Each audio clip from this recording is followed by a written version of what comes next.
c'est victorieux, et par victorieux, c'est défini par des gros sacs remplis de trésors, que vous sortez de la crypte, que le soleil vient vous agresser vos yeux qui étaient devenus habitués à la pénombre de la crypte. Vous sortez, le vent remplit vos narines d'une odeur marine qui contraste énormément avec l'odeur un peu de putréfaction, un peu d'ancestralité, si je puis dire, de la crypte. Vous avez réussi. Ce n'était pas évident, loin de là. Vous avez eu du rude combat à faire. Tout cet épisode vous a pris peut-être un bon 2 heures entre le temps que vous avez pris pour vous reposer, le temps que vous avez pris à naviguer les pièges et à ouvrir les différentes portes et faire les différents combats.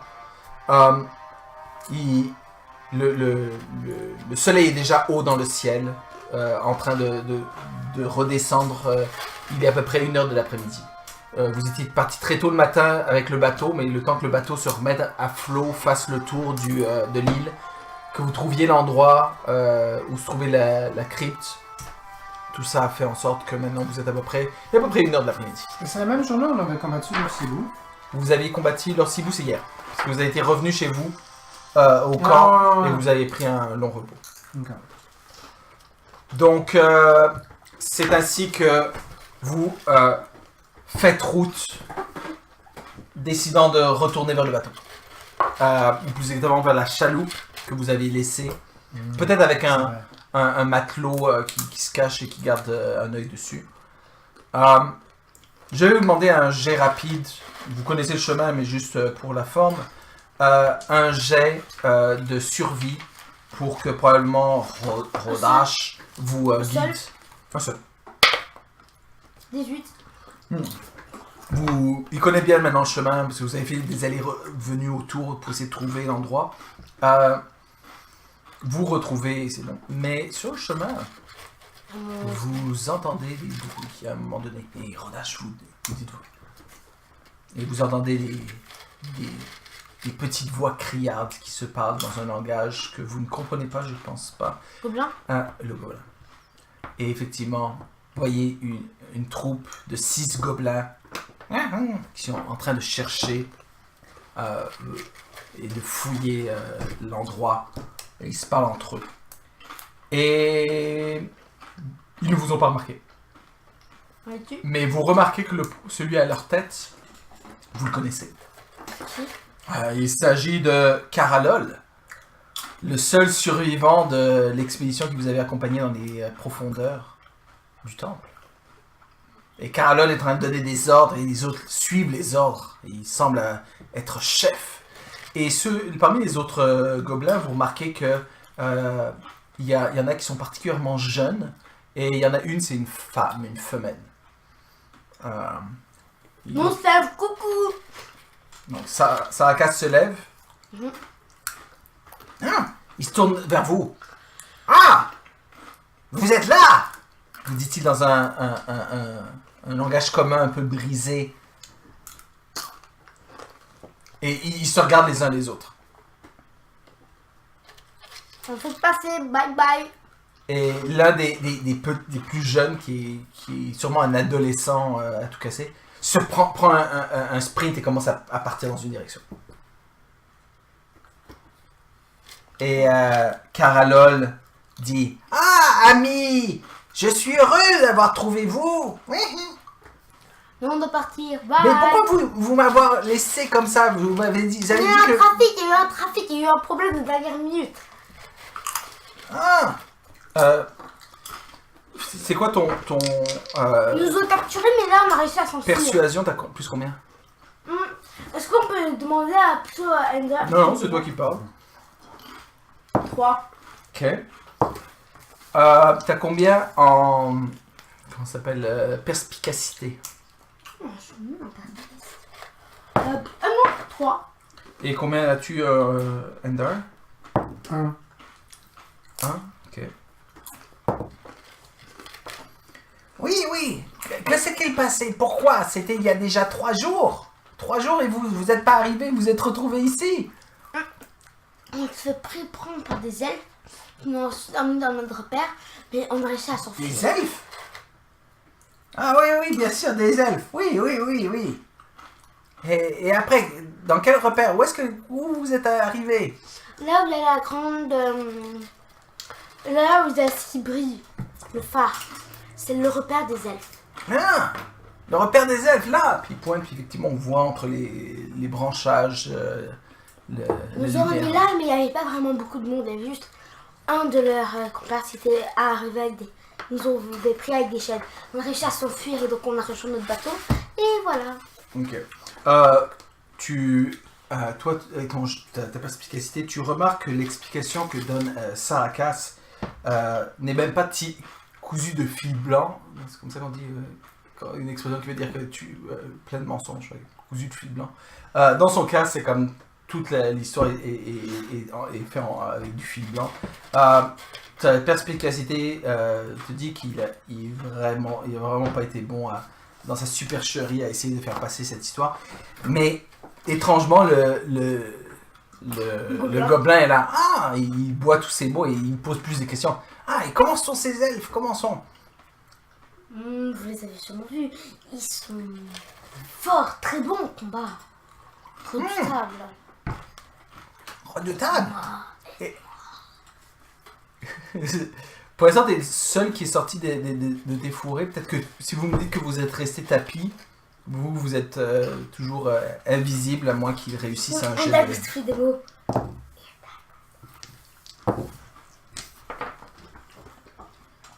Alors, se lève. Ah! Carolol. Le grand, il est aussi, hein? Oui, Carolol. Oui, c'est moi, Carolol. Nous sommes très occupés en ce moment. Nous allons te souhaiter une bonne journée. Mais il y avait... Oui, moi, c'est Carolol. Il y en avait aussi Akbaros, lui, il est mort. Et puis, il y avait Berimok. Il est mort aussi. Il est mort aussi. Et puis, il y avait... Dogmatour. Ouais. Et il est mort aussi. Tu es le seul encore vivant? Oui. Alors, il je reste te plus conseillerais beaucoup. d'être prudent pour que Oui. tu évites la mort. Oui, car la regardez, mort elle- est présente. Elle s'appelle Bok. Bok. Ah, Oui. j'ai cru que son nom commençait par E. Étrange. Ah, on peut la changer. Toi, tu changes de nom. Tu t'appelles Ebok. Oui, maintenant, elle s'appelle Ebok. Comme ça commence par un E. Oui, vous avez raison. Oui, très bien. Donc, je vous conseillerais de vous reproduire pour repeupler cette civilisation. T'as compris, Ebok? Dans le fourré. Donc, faites-le, mais cachez-vous pour que les elfes croient que vous les avez qu'ils ont tué tous les gobelins, car c'est leur but. Et ensuite, ils vont partir, et vous allez pouvoir repeupler l'île. Et tu vas être le nouveau grand chef. Oui. Ah, Carlol, grand chef. Je suis le grand chef de la tribu maintenant. Ouais. Mais je croyais que la tribu suivait maintenant un elfe. Il vient juste de dire que les elfes, ils étaient méchants. Justement. Pourquoi suivez-vous quelqu'un de méchant? À ce moment-là, la conversation est interrompue parce que du haut d'un arbre, un peu derrière vous, vous entendez comme un feu d'artifice qui a été projeté. Est-ce que c'est de la direction d'où était parti le petit? Ouais. Nous devons y aller. Non, restez, racontez! Nous faire feu de camp et raconter l'histoire! Racontez l'histoire! Perbar commence à bouger aussi. Et là, on s'enfuit. Tac. Et nous, on s'aille tac. Les autres gobelins se regardent entre eux. Carolol, stop! Je vous attaque! Tu vas mourir si tu nous attaques. Je regarde. Enfuyez-vous! Je vais mourir si je vous attaque pas! Pourquoi? Mais si tu nous attaques, tu vas mourir maintenant. Si tu ne nous attaques pas, tu vas peut-être mourir plus tard. Je te propose de ne pas nous attaquer, de profiter de tes derniers moments de vie pour aller apprendre à mieux connaître Ebok dans le fourré là-bas. Et Bok est là. Il est là. S'il te plaît. Il est là. Voilà, on dit, ok, t'as qu'à dire qu'on va s'enfuir, bye! Et alors, on se bat. Alors que vous êtes en train de partir, il y a un des jeunes, donc comme ça, tout d'un coup, qui décoche une flèche dans une de votre direction. Oh! La flèche est pour Sarakas. Ça va dans ta direction et ça te touche. Et tu perds. Oh! J'ai roulé super bon pour le toucher et super bon pour les dommages. Tu perds 7 points de vie. Ah ouais. La flèche te prend vraiment par surprise. Puis lui-même, tu vois qu'il est surpris. Ça a marché. Puis là, il y a un combat qui se déclenche. Qu'est-ce que vous faites? Est-ce que vous essayez juste de vous enfuir ou vous Ouais, essayez on de- s'enfuit. Moi, je m'enfuis. Non. Mes personnages attaquent. Parfait. Donc,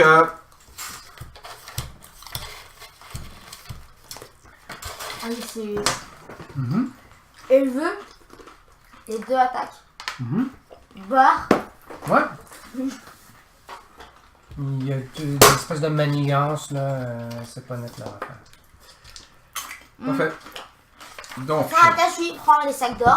Le plus de sacs d'or possible, puis il essaye de commencer à s'enfuir. Suivi par Rodash qui va essayer Mais de... Sarakas, il vient de t'attaquer. Ne veux-tu pas de la vengeance? Ouais, mais... Je préfère me barrer avec ma monnaie. C'est pas que les elfes rappliquent. ok. Bar, tu es le premier. Pas le premier, dis-moi ton initiative. 7. Endar. 17. Et Rodash suit Sarakas avec l'argent.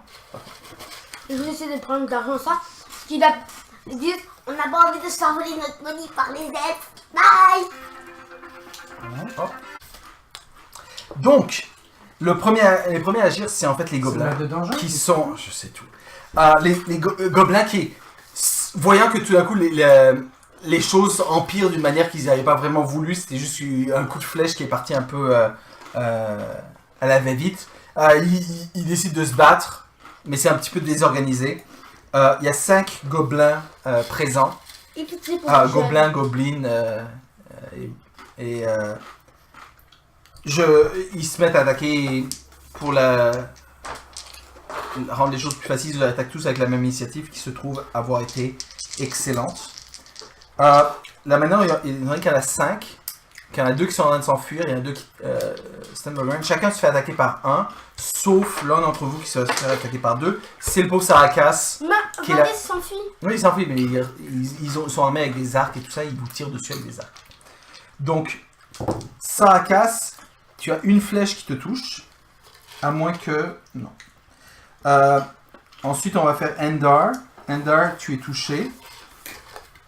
Perbar est touché, mais par contre, Rodash n'est pas touché. Dommage. En fait, la flèche qui vient Rodash, elle s'est plantée dans un de ses sacs. C'est quelque chose comme ça, ouais. 6 points de vie pour Sarakas. 8 points de vie pour Endar. Et 4 points de vie pour Bar. Il y a des flèches qui filent à toute allure dans toutes les directions. Endar, c'est à ton tour.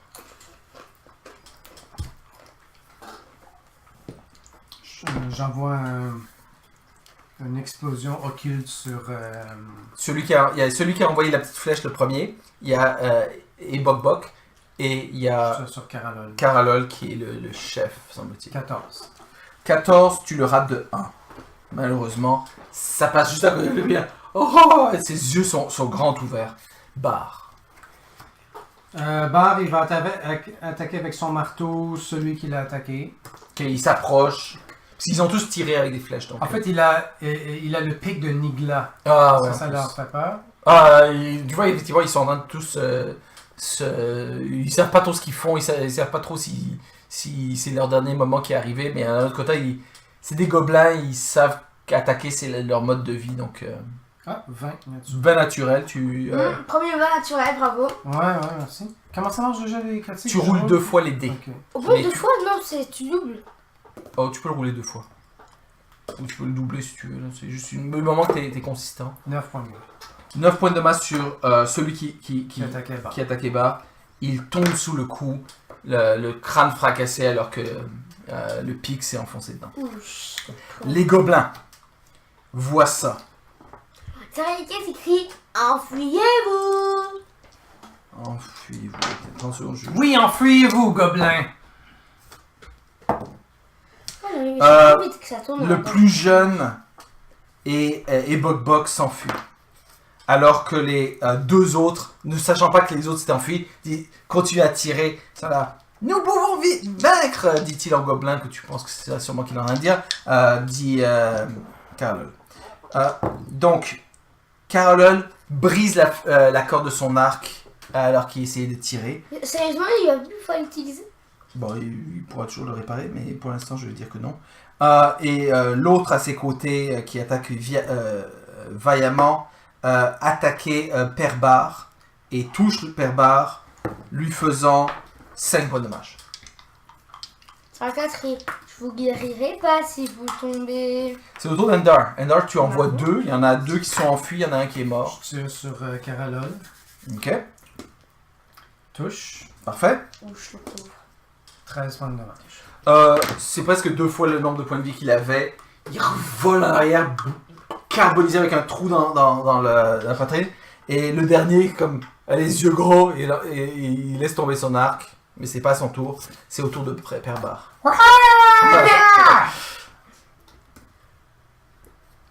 15. Tu touches. 7 points de dommage. Tu l'amènes à 0 point de vie, il tombe par terre et du sang. Et il marre Vous de êtes sang. méchant! Saracas, pourquoi ne nous as-tu pas aidés? Je me barre avec la money, l'air. Mais qu'est-ce que c'est que ça? Nous sommes un groupe, nous sommes en danger. Notre survie est en jeu. On avait qu'à s'enfuir, puis...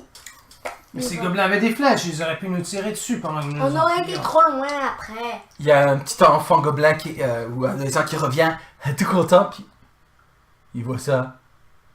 Ah! Il commence à s'enfuir. Si j'en ai l'occasion, je lui tire un jeu de Vas-y. explosion occulte. 19 pour toucher. Tu touches. 10 points de dommage. Et il avait 3 points de vie.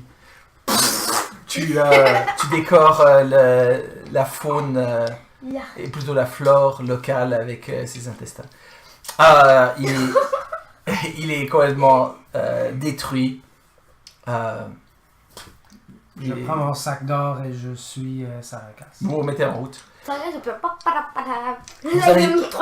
Vous arrivez au niveau de votre comment on appelle ça, barque, et le marin qui vous y attendait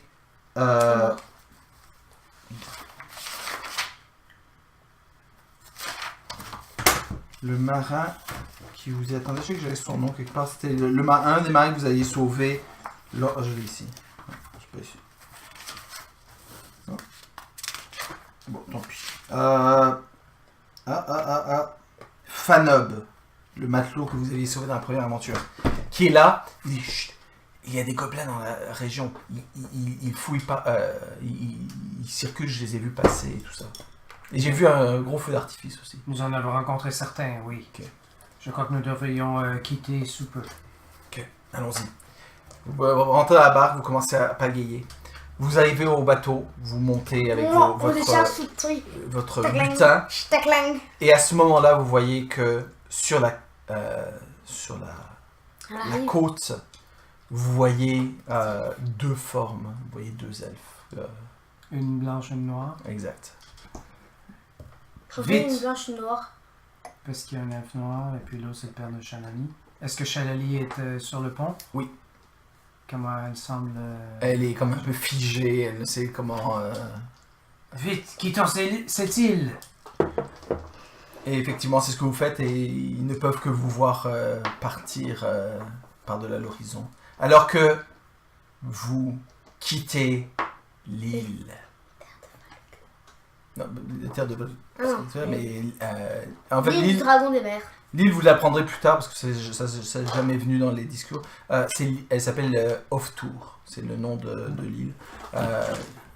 L'île du dragon des mers. La personne qui vit. Avec un nom aussi pourri.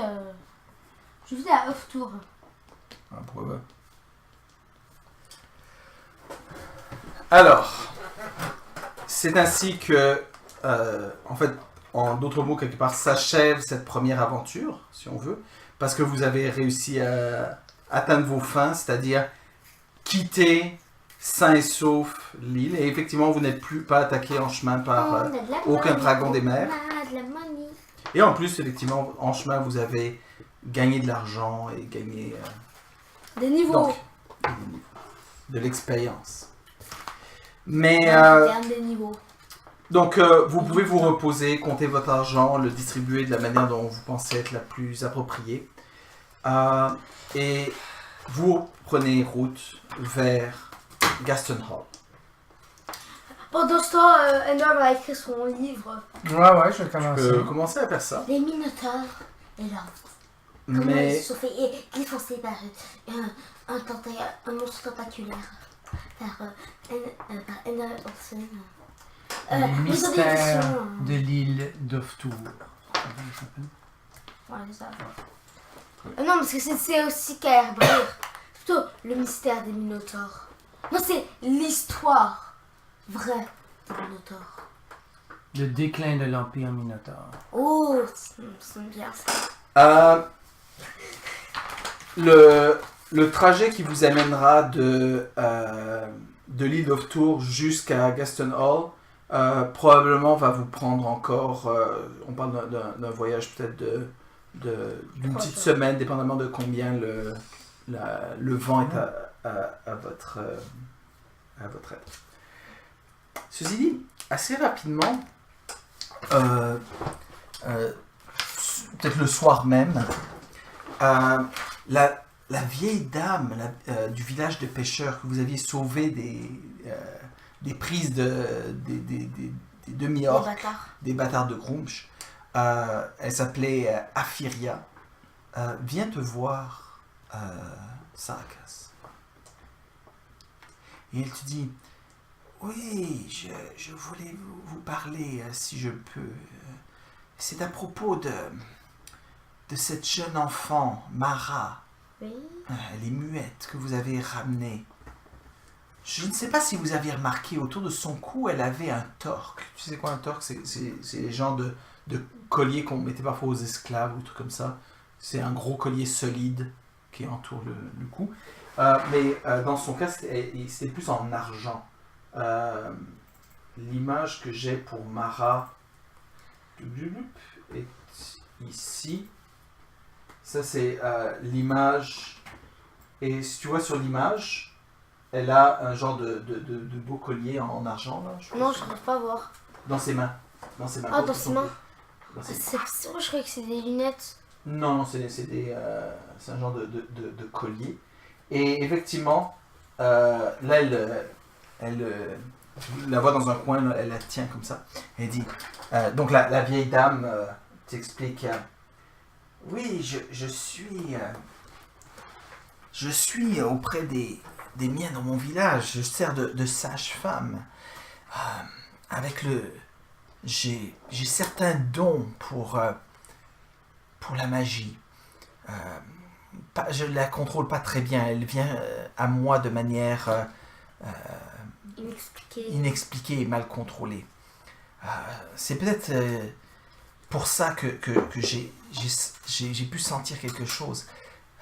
Quand je me suis occupé de la jeune Mara, essayant de la nettoyer et de parler un petit peu avec elle, malgré le fait que son mutisme continue, j'ai remarqué ce collier et je lui ai enlevé. Et quand je lui ai enlevé, j'ai pu sentir que la magie était forte chez elle. Ce collier, semble-t-il, inhibe la magie, la magie de cet enfant.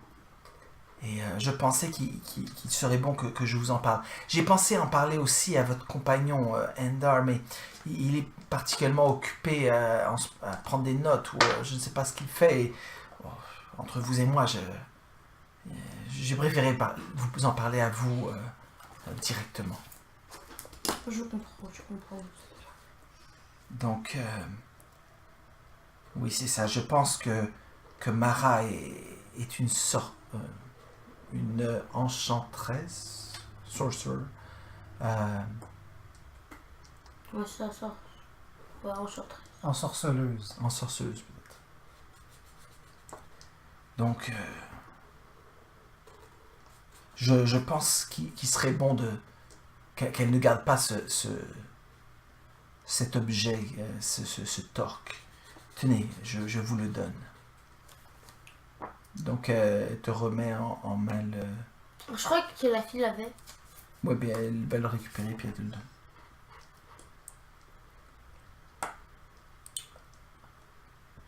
Ok, je vais noter ça dans mon équipement.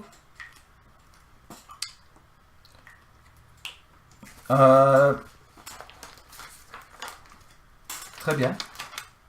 Est-ce que tu parles de ça à l'occasion avec Endor? Donc Endor, tu es sur la même longueur d'onde courant que... Je crois que nous devrions laisser ce collier sur Mara. Ça peut empêcher justement sa transformation. Au contraire, c'est peut-être ça qui va lui faire cette transformation. Je peux-tu faire un jet de Knowledge Arcana pour avoir une idée? Tu peux, mais effectivement, à moins que tu te attunes à cet objet pour vraiment... Mais après, s'il est maudit et qu'après t'es coincé avec... sinon, il faudrait un sort d'identification pour vraiment savoir l'étendue de cet objet, comment il fonctionne. Ceci dit, un jet d'arcana pourrait te donner des pistes d'indication.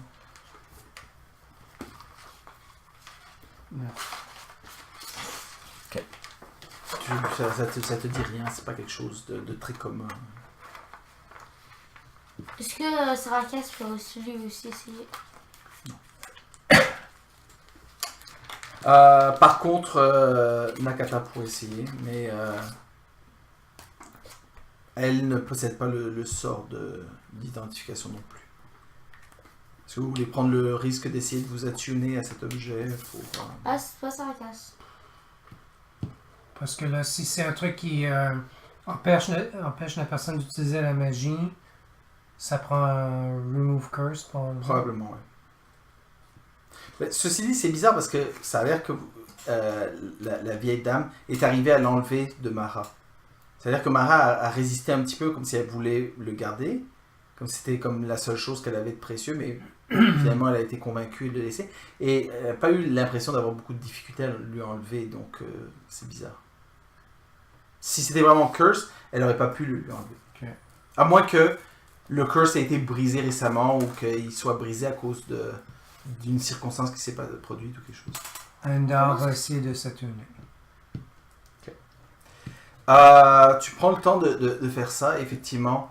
Grâce au fait de faire l'attunement, ça te dévoile un petit peu ses secrets, mais si l'objet est maudit, tu en subiras les conséquences. Quand tu as fini de t'attuner avec l'objet, tu comprends en fait de quoi il s'agit. Ce torque en fait fonctionne dans l'autre sens, c'est-à-dire que toi tu t'attunes à l'objet et après tu peux le mettre sur quelqu'un et en fait tu peux pomper de son aura de magie. C'est-à-dire que probablement qu'il était présentement attuné à la dame en verte, Igura, et que elle l'avait mis sur la jeune fille pour que la jeune fille puisse faire de magie, mais en même temps toute la magie de cette jeune fille se trouvait être canalisée vers la personne qui contrôle. Ce qui veut dire que toi... désattuné. Donc maintenant ça va plus marcher. Imagine que ça prenne à attaquer la druidesse. Ah, j'ai le pouvoir de la jeune fille. Donc toi maintenant tu as le torque, si tu le mets sur quelqu'un qui a des pouvoirs magiques. Jamais je me laisserai faire. No. Mais ça n'a pas de pouvoir magique, toi. Tu as des pouvoirs divins, mais c'est pas... Tu penses que ça doit sûrement fonctionner seulement sur les sorcières, ou les sorciers, là, les enchanteurs, les ensorceleurs, parce que c'est une magie, c'est fait pour ce genre de magie-là. Ça pourrait peut-être marcher aussi sur des créatures qui sont magiques, comme tu peux faire sur ton frère. Comme des hags, des trucs comme ça. Le désavantage, c'est que le range est très court. Il faut que tu sois à portée de vue de la personne pour pouvoir utiliser sa magie. Mais grosso modo, ce que ça permettrait, c'est que ça te donnerait accès à peut-être un sort de plus ou un truc comme ça. Ok. Genre et la personne ne peut pas utiliser sa magie. Et les autres personnes ne peuvent pas utiliser sa magie. Ceci dit, la manière dont tu comprends que ça fonctionne maintenant que tu es attuné, c'est que toi tu es attuné à l'objet, il faut que tu le mettes sur quelqu'un et que toi tu attunes la personne à cet objet-là. C'est comme ça marche en deux volets. C'est-à-dire que tu ne pourrais pas, comme au milieu d'un combat, le mettre à quelqu'un puis dire ah, tu peux pas utiliser la magie. Il faudrait prendre le temps de l'activer, tout ça. Ceci dit, tu sens qu'il y a vraiment une aura maléfique avec cet objet. C'est un objet qui n'est pas curse, parce que celui qui l'utilise, mais quelque part c'est un curse pour celui qui le subit. Et la Vectie ne peut pas enlever elle-même cet objet, il faut que quelqu'un d'autre le lui enlève. Et qu'elle se laisse faire, et ce qui normalement se fait pas, mais dans le cas de la jeune fille, elle n'a pas vraiment eu le choix. La vieille dame lui a enlevé un peu de force, semble-t-il. Je vais expliquer ça à Mara. J'ai cet objet depuis très longtemps, depuis que je puis m'en souvenir, et c'est pour ça que je ne voulais pas m'en débarrasser, mais peut-être, avais-je tort, peut-être que c'était juste la magie qui faisait que je ne voulais pas m'en... Et alors qu'elle dit ça, tu vois qu'il y a comme des sparkles entre ses mains, puis elle est comme surprise et tout ça, puis tu sens par le lien psychique qui vous unit qu'elle a un peu peur de découvrir qu'elle a de la magie et que... Oui, tu as une magie au sein de toi, Mara. C'est très rare. Tu devrais te considérer chanceuse. Elle ne répond pas à ça, psychiquement, mais tu sais tu sens vraiment une situation où elle se trouve un petit peu débalancée, elle est en train de réévaluer un petit peu. Et étrangement, c'est un thème qui, à bord de ce bateau, parce qu'il y a Mara qui est comme ça. Il y a bien évidemment Shallely qui est également très songeuse, assise dans un coin du bateau à contempler sa vie et où est-ce qu'elle en est, où est-ce qu'elle veut aller. La même chose peut être dit également des gens que vous aviez sauvés, les pêcheurs, parce que leur village a été complètement attaqué, mais comme pris d'assaut par... Donc, ils ne savent pas le bateau sur lequel ils sont, l'aiguillon, fait route vers Gastonol. Tu vois qu'ils parlent entre eux, qu'est-ce qu'on fait après? Est-ce qu'on retourne chez nous, mais c'est à des milliers de kilomètres d'ici? Est-ce qu'on serait mieux de prendre un bateau? Est-ce qu'on y va à pied? Est-ce qu'on refait notre vie à Gastonol ou quelque part sur le chemin? Tu vois, donc vraiment à bord du bateau, il y a vraiment cette... Tout le monde est heureux. Il y a Aléar aussi qui pense à... Il y a Aléar qui pense à son bras qui est perdu, puis comme... Il fait des choses, mais comme ça, avec seulement une main, puis il s'est débarrassé de son arc, là, il dit, qu'est-ce que je vais faire avec un arc maintenant?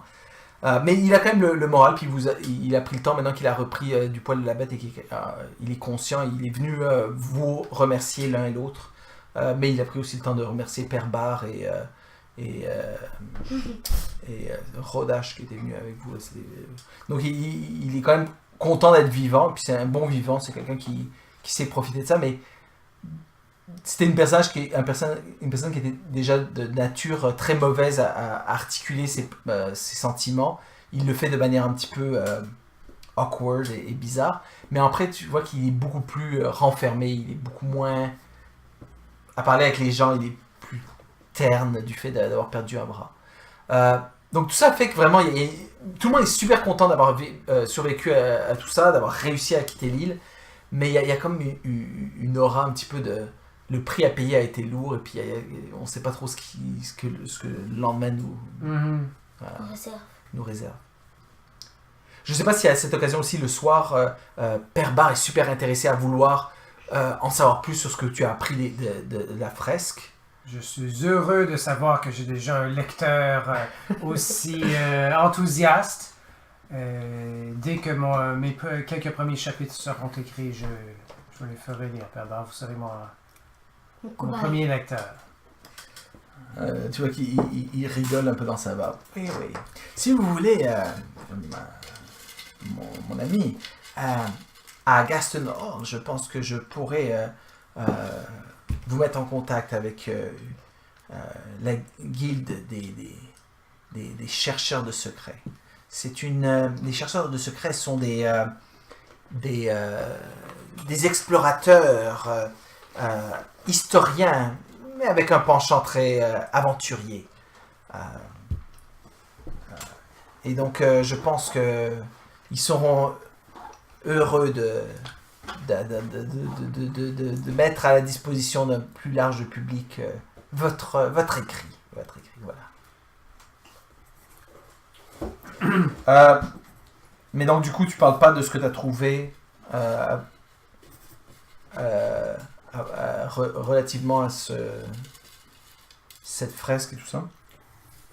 Je vais lui faire lire quand ça serait écrit. D'accord, mais pas seulement lui. Est-ce que tu t'en parles à bord du bateau ou... Non. Parce qu'encore une fois, pour remonter les humeurs durant au coucher du soleil autour d'un verre de rhum et de quelques personnes à bord qui chantent des chansons de marins ou quoi, il y a toujours des gens qui sont intéressés à raconter des histoires. Et Rodash est le premier à raconter vos péripéties, à raconter comment vous avez combattu ce minotaure golem qui s'est transformé, qui s'est avéré être un squelette, etc. Donc, on ajoute un peu de sa personnalité, comme quoi il était vaillant et tout ça. Évident. Et il raconte un peu les histoires de la fresque, mais il a l'histoire tout croche. Et, oui, ils ont combattu les géants. J'ai ouvert un portail pour faire venir un monstre tentaculaire pour tuer les géants. Puis les elfes sont venus les aider. C'est comme... Pour les remercier, ils ont dit aux elfes, ok, ben notre territoire, c'est votre territoire maintenant, nous autres, on va ailleurs. Quelque chose comme ça. Il a l'histoire à peu près tout croche. Il y a des éléments qui sont bons, mais il y a des... Donc pendant le voyage, en plus d'écrire, Ender aimerait passer du temps avec Mara pour essayer de lui enseigner les bases de la magie de ce que lui connaît. Très bien. Pour l'aider et pour en savoir plus sur la nature des ensorceleurs, commencer quand ils développent leur pouvoir initialement, pour voir s'il peut apprendre des faiblesses des Très bien. ensorceleurs. Tu vois que tu passes un peu de temps à faire ça, mais le temps que tu ne passes pas avec Mara, la personne qui est le plus proche de Mara, c'est vraiment cette vieille femme, Aphiria, que tu... Est-ce qu'elle connaît le langage des signes? Non, mais elle leur parle et ça a l'air que Mara comprend. Donc Mara fait... Ça marche dans un sens. Et Aphiria semble être une personne très empathique, c'est une sage-femme très proche des gens, de son village en particulier.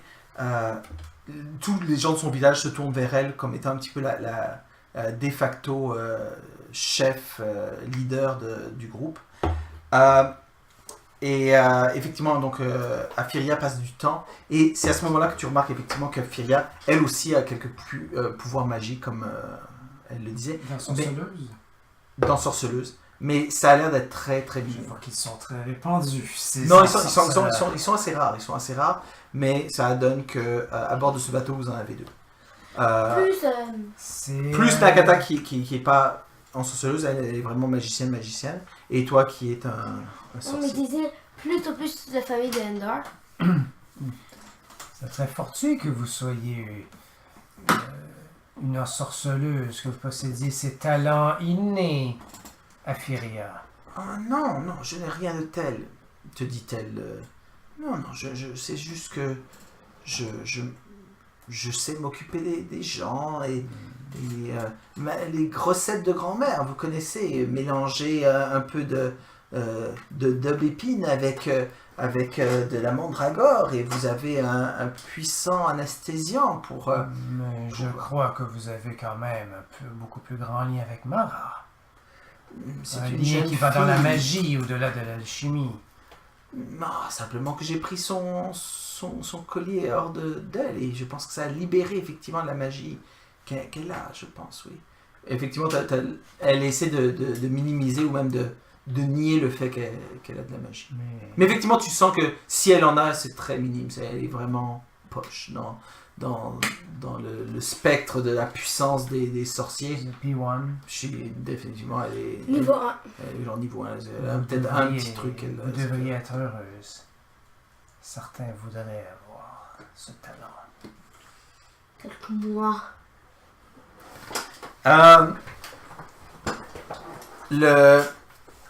Le premier jour que vous êtes à bord du bateau, donc effectivement vous voyez l'île de Off-Tour disparaître derrière vous. Tu te mets déjà à écrire, il y a ce qui se passe tout ça, le soir, vous dormez. Mais le soir, quand vient le moment en fait, ce serait peut-être le deuxième jour. Le deuxième jour aussi continue alors que vous êtes... on a récupéré nos points de vie et tout. Oui, c'est ça. Vous pouvez regagner vos points de vie ou vous regagnez vos pouvoirs. 2 jours, plus tout ça. Donc, vous n'avez aucun signe que quoi que ce soit qui se trouvait sur le... et l'expérience. Ouais. Oui, je vais vous donner l'expérience aussi, mais je le donnerai à la fin de la partie. À la fin. Non, parce que mais, si on attend à Gaston Hall, peut-être qu'on aurait passé le niveau. Mais il manque genre de... Au deuxième jour, vous commencez à voir les côtes. Excuse-moi, oui. le jour où on a fait toute l'affaire contre le golem, c'était le 24. Le 24. Oui, là, on est le 26. Là, on est le 25, où vous continuez à faire route. Et le soir du 25, vous commencez à voir les côtes. Et maintenant, le but du capitaine est de longer les côtes à moyenne distance, puisqu'il y a certains endroits où il vous dit que c'est très dangereux d'être trop près des côtes. Il y a des endroits qui sont... il y a des récifs. Mais à l'horizon, parfois plus ou moins proche, vous voyez les côtes et vous êtes en route vers Gaston. Quand tu dis les côtes, est-ce que c'est plus... ici ou ça. là? Non, c'est ici, là. Ouais, exactement, parce que vous êtes passé en diagonale, vous êtes remonté vers Gaston. Et donc c'est le 25 au soir qu'il va se passer quelque chose que je vais décrire. Alors que tu es en train d'écrire, alors que tu as eu l'occasion durant la journée peut-être de parler avec Aphiria, etc. Que effectivement peut-être ça en fait ça aurait été peut-être la veille que Aléar soit venu vous remercier et tout ça. Le soir, alors que tu te prépares à aller te coucher, un homme t'attend dans ta cabine. La cabine que... Parce qu'il n'y a pas beaucoup de cabines privées et tout ça. C'est une cabine que tu partages, si je ne m'abuse, avec d'autres personnes à bord. Peut-être l'autre noble. L'autre noble, effectivement. Ou quelque chose comme ça. Et tu vois que c'est le sénéchal en jaune.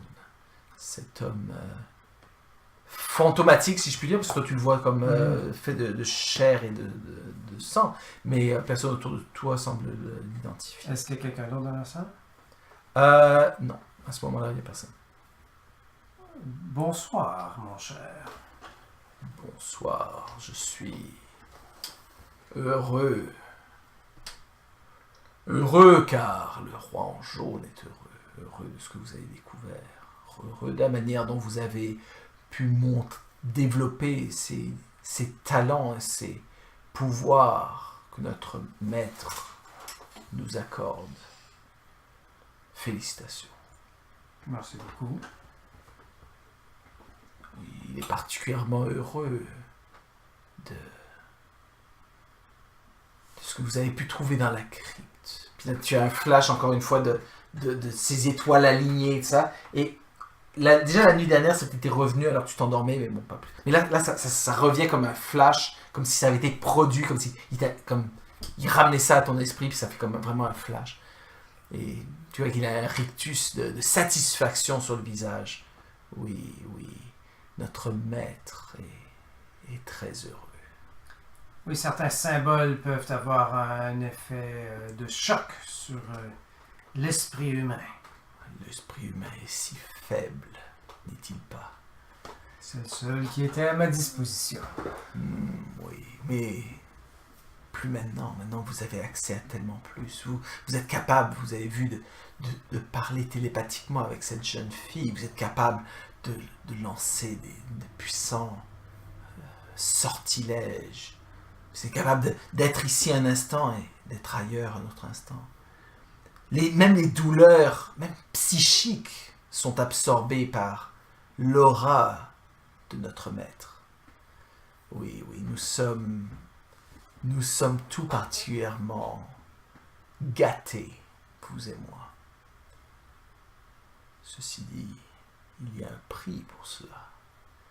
Notre maître demande compensation, demande des choses qui, pour nous, pauvres mortels, ne semblent pas avoir de sens, mais dans l'esprit surhumain, divin du roi en jaune, oui, il y a toujours une cause, un effet et une raison pour les choses. J'espère que ce prix n'est pas le deuxième bras d'Aléar, ce serait, ma foi, trop cruel. Non, rien de tel. Qu'aurait-il à faire d'un bras, je suppose? Je ne sais pas, vous venez de dire justement que cela dépasse mon entendement. Oui, le mien aussi. Mais son ordre est clair.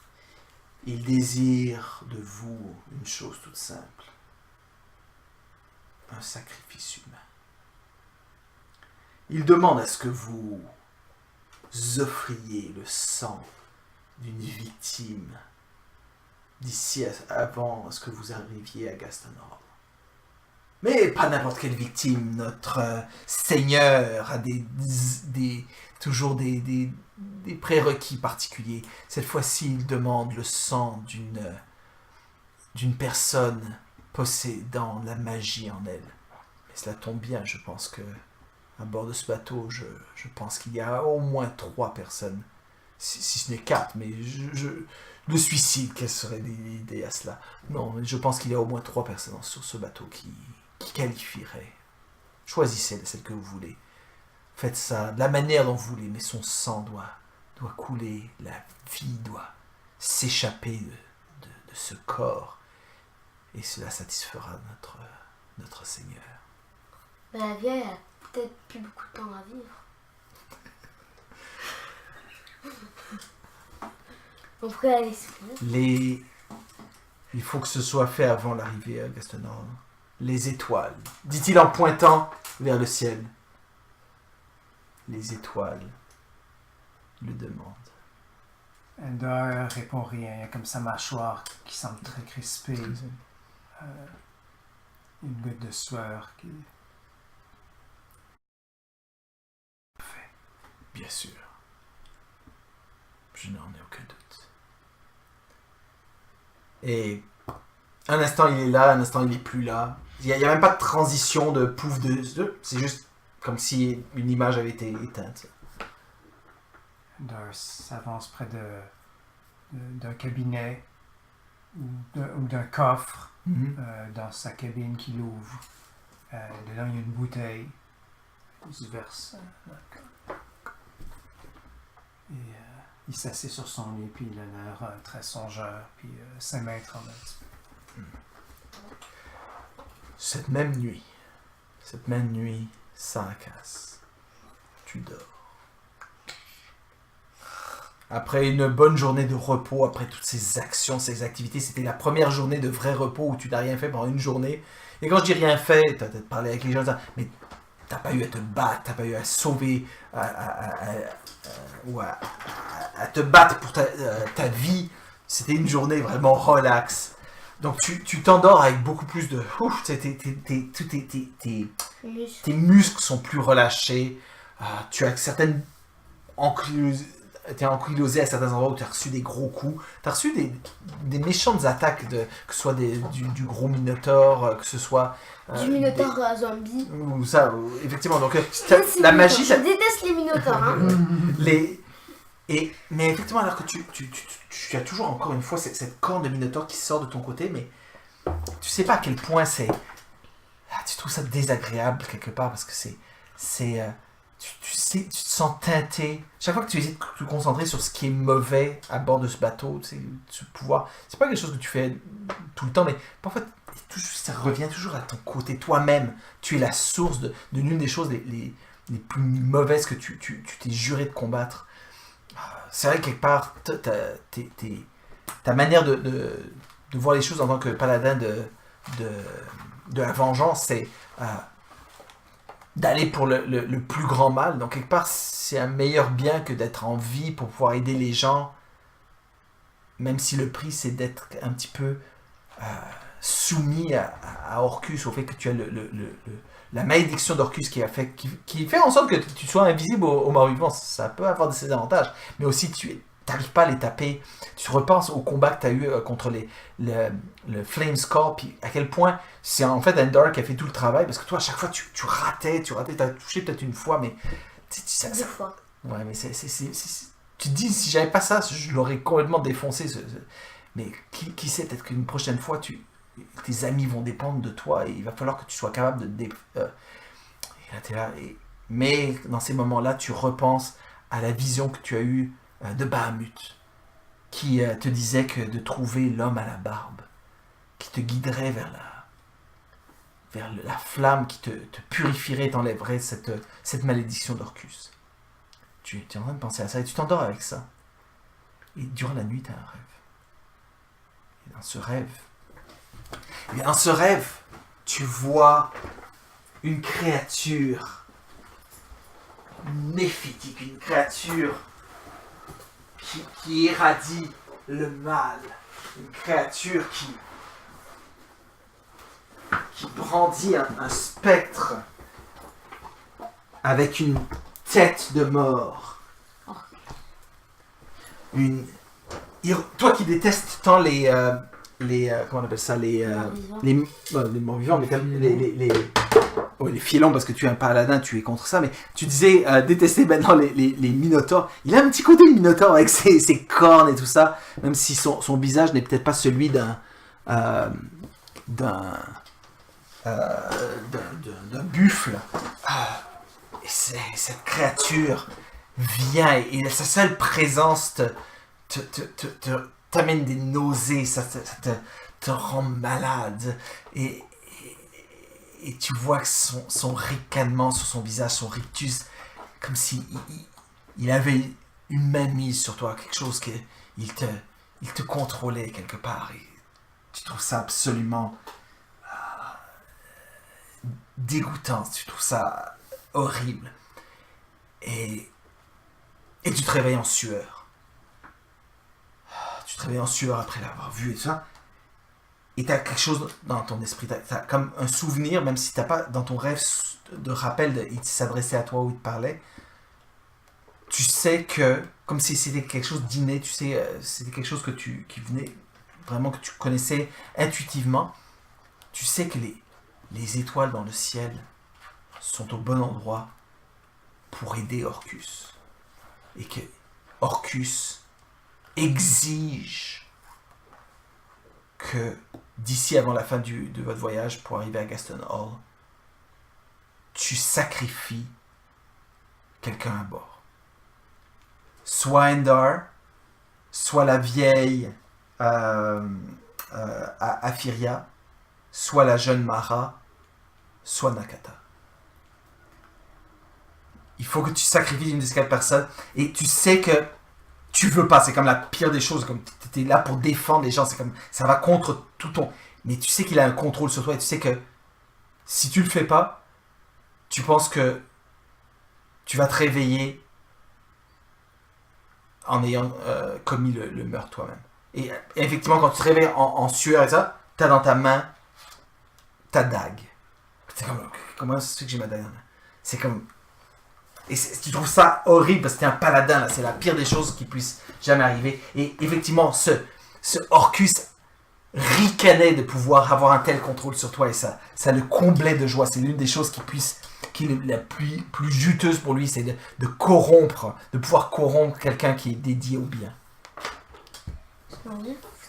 Mais tu sais aussi que ça doit être fait avant l'arrivée à Gaston Hall, donc il vous reste quelques jours, peut-être dépendamment comment le vent souffle. 4. Entre 3 et 5, dépendamment. Et qu'effectivement, tu ne sais pas si tu ne le fais pas, peut-être qu'effectivement ton corps le fera de manière somnambule durant une nuit. T'en as comme la quasi certitude. Que les étoiles sont en place, qu'il faut un tel sacrifice, et que ce sacrifice-là va aider Orcus.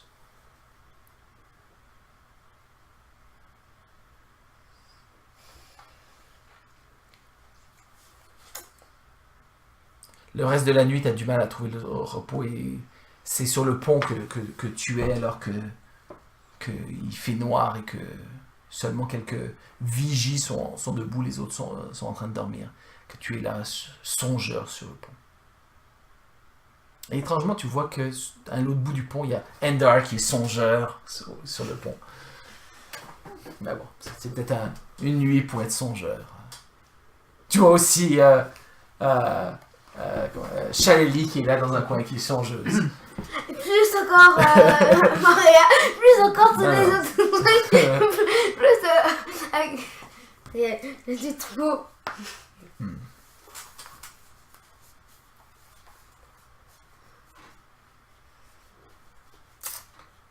Et à ce point-ci, ça enlève un petit peu encore un peu plus cet élément d'être vainqueur d'hilarité, ou pas d'hilarité, l'exubérance que vous avez pu avoir, d'être sorti de l'île et ça. Il y a vraiment quelque chose de lourd qui pèse sur ce bateau. On n'est pas vraiment libre. Vous n'êtes pas vraiment libre. Et ça a l'air que vous n'êtes pas les seuls. Il y a d'autres dans le bateau qui ne se sentent pas complètement libres. Il y a cette aura, il y a quelque chose de noir qui plane. J'y repense. Out of character. Out of character. On pourrait tuer la même personne derrière moi. On a qu'à comme les tuer ensemble, puis le sens des Non, vases. c'est ça, je pense qu'on peut pas. Même si on le sait. Un, on le sait pas. Et deux... Mais imagine... Bon, peut-être on pourrait mettre chacun notre main sur le poignard, puis en même temps.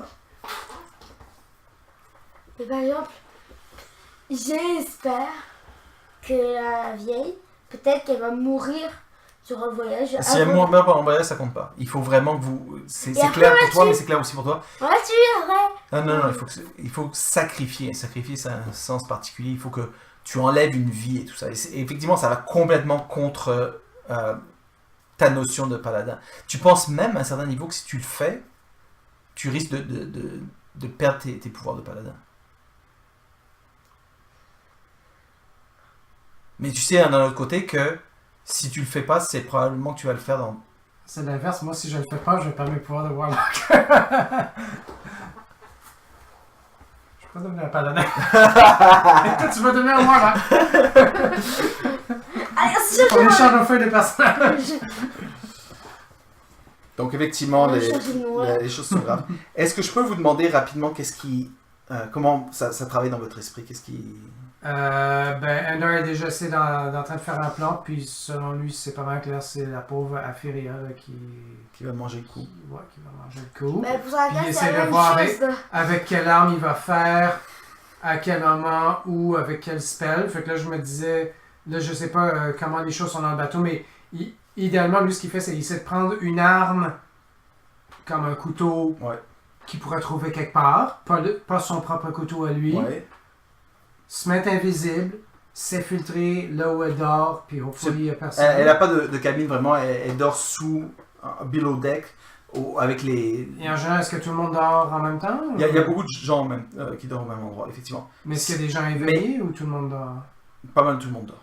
Ok, fait d'y aller invisible, la main sur sa bouche. Ouais. Télépathiquement, je dis, je te sacrifie au nom du roi en jaune. Quelle est ta pensée? Et je me remets invisible, Ouais. je retourne sur le pont, je jette le poignard à l'eau, puis je retourne dans ma chambre, puis je fais semblant que j'ai dormi toute la nuit. Okay. Mais moi, ce qui m'intéresse aussi, c'est comment Ender se sent-il face à ce fait que, oui, il a des pouvoirs, mais que le prix est quand même assez élevé. Il ressent un mix de sentiments. Il est complètement désemparé que le roi en jaune lui demande de faire ça. Quand il avait joint ce culte élite, il pensait pas que les choses iraient aussi loin et tout ça. Là, il essaie de justifier, de se déculpabiliser. Ah, c'est pas ma faute, si seulement j'avais eu les pouvoirs au lieu de mon frère qui a toujours été un bourrien, j'aurais pas eu besoin de faire ça, cette femme aurait pas eu besoin de mourir. Mais au moins je la tue elle, mais au moins j'aurais pu tuer Nakata ou Mara, au moins elles vont être épargnées. Oh non! Qu'est-ce qu'il se dit? Avant que je tue Harry avant toi. Et si le roi en jaune ne m'avait pas donné ses pouvoirs, peut-être qu'on serait tous morts dans cette île, donc en quelque part... Donc tu essaies c'est de pour rationaliser. rationaliser. Très bien, je vois ça. Comment est-ce que Sarakas, lui, se sent, ou qu'est-ce qu'il pense, est-ce qu'il est, comment c'est, pas défaitiste, mais il est, quand tu, mon vocabulaire m'échappe. Fataliste? Fataliste. Est-ce que tu es fataliste face à ça? Tu dis que j'ai pas le choix, c'est ce qu'il va faire faire. Ou si tu es vraiment en train de dire non, qu'est-ce qui se passe dans ton esprit? Peut-être qu'il se dit genre, faudrait peut-être trouver un moyen qui puisse éviter ça. Essayer de faire quoi. Comme quoi? Parce que tu sais que si tu le fais pas, probablement tu vas le faire quand même parce que... Est-ce que tu en parles à quelqu'un? Non. Pas pour l'instant. Ok. Combien de temps est-ce que tu... Parce que tu penses toute la nuit et tout ça, parce que tu n'arrives pas à redormir et tout ça. Est-ce que durant la journée suivante, est-ce que tu fais quelque chose à propos? Non? Il fait juste réfléchir. Juste réfléchir. La nuit suivante, est-ce que tu fais quelque chose? Tu continues à réfléchir? Ben, il va essayer de dormir, mais... On va essayer de dormir, ok. La nuit suivante, est-ce que tu fais ça ou tu repousses ça plus tard? Non, j'aimerais... Tu lui donner du temps? Avant de trop m'attacher à elle, j'aimerais le faire. Donc, la nuit suivante. Pause, je pourrais aller quelque part. Oui, oui. Une hag, quoique là, le fait qu'il ait vu cette affaire de Toc, il ose espérer que ça veut dire qu'en fait, elle va pas devenir une hag. Elle est juste une sorceress all along. Puis la hag voulait juste prendre de son pouvoir. Il espère. Par contre, si elle devenait une hag, peut-être tant qu'à se débarrasser d'une hag aussi bien naturelle, puis au moins ça nous enlève ce risque. Kafiria, c'est une pauvre femme innocente. Ben, elle est vieille. Kafiria est vraiment dans les... Tu sais, c'est la vieille femme avec des grosses rides et tout ça qui marche avec une canne. Peut-être Ender utiliserait ça comme justificatif dans son esprit. Puis Nakata... J'ai pas beaucoup roleplay avec Nakata, mais je trouve que j'ai l'impression qu'Ender, il aimerait beaucoup Nakata. Mais... Peut-être si tu veux bien, on l'a pas... Bon, on l'a pas... Je pense que c'est une des personnes avec qui il parlerait plus, avec qui il aurait plus d'affinité que, mettons, avec Barbar. En fait, ils s'entendent pas bien. Pas du tout avec Barbar, effectivement. Non, Nakata, effectivement, a un esprit très vif, très curieux sur les éléments magiques. Elle aussi a un côté un petit peu... de ce que tu as appris d'elle, c'est une tiefling. Elle a un côté un petit peu d'être... ostracisée par les gens, elle est mise de côté et son art de la magie est un petit peu sa vocation, sa manière de s'exprimer, d'instaurer ses frustrations et tout ça aussi. Donc ces éléments-là font un petit peu que vous avez effectivement des... Elle est sympathique, tu l'aimes bien effectivement. Donc... Et donc, où est-ce qu'on a été avec toi? Oui, donc, dès la nuit suivante, en fait... La nuit du 26 au 27. Je suppose. Tu mets ton plan à exécution. Il y a toujours des imprévus, des choses qui peuvent aller mal. Trouves-tu le couteau que tu veux sans te faire... sans qu'il y ait personne qui remarque quoi. Je vais te demander de rouler un des 20 sans modificateur, juste pour voir grosso modo comment les choses se déroulent. Mal. 4. Je te laisse décrire toi-même un plan qui marche pas à 20%, dans le sens tu vas réussir à... T'es bien préparé, t'as des sortes d'invisibilité. Donc, tout va bien se passer. Avec un 4, c'est juste... Il y a plein... Il y a quelque chose, une ou plusieurs choses qui viennent gêner, qui viennent faire en sorte que les choses ne soient pas aussi nettes et bonnes que toi. Quand je descends dans la cale, au lieu que tout le monde dorme, il y a une ou plusieurs personnes qui ne dorment pas, qui sont éveillées. Donc, est-ce que J'ai juste 2 sortes d'invisibilité, et d'ailleurs, ils me verraient. Je dois retourner dans ma cabine. Et t'abandonnes pour cette nuit-là? J'abandonne pas. J'attends et je fais un repos court pour pouvoir remémoriser l'invisibilité ou réutiliser l'invisibilité. Et quand tu y retournes cette fois-ci, est-ce Quand que... je retourne, Là, tout le monde dort.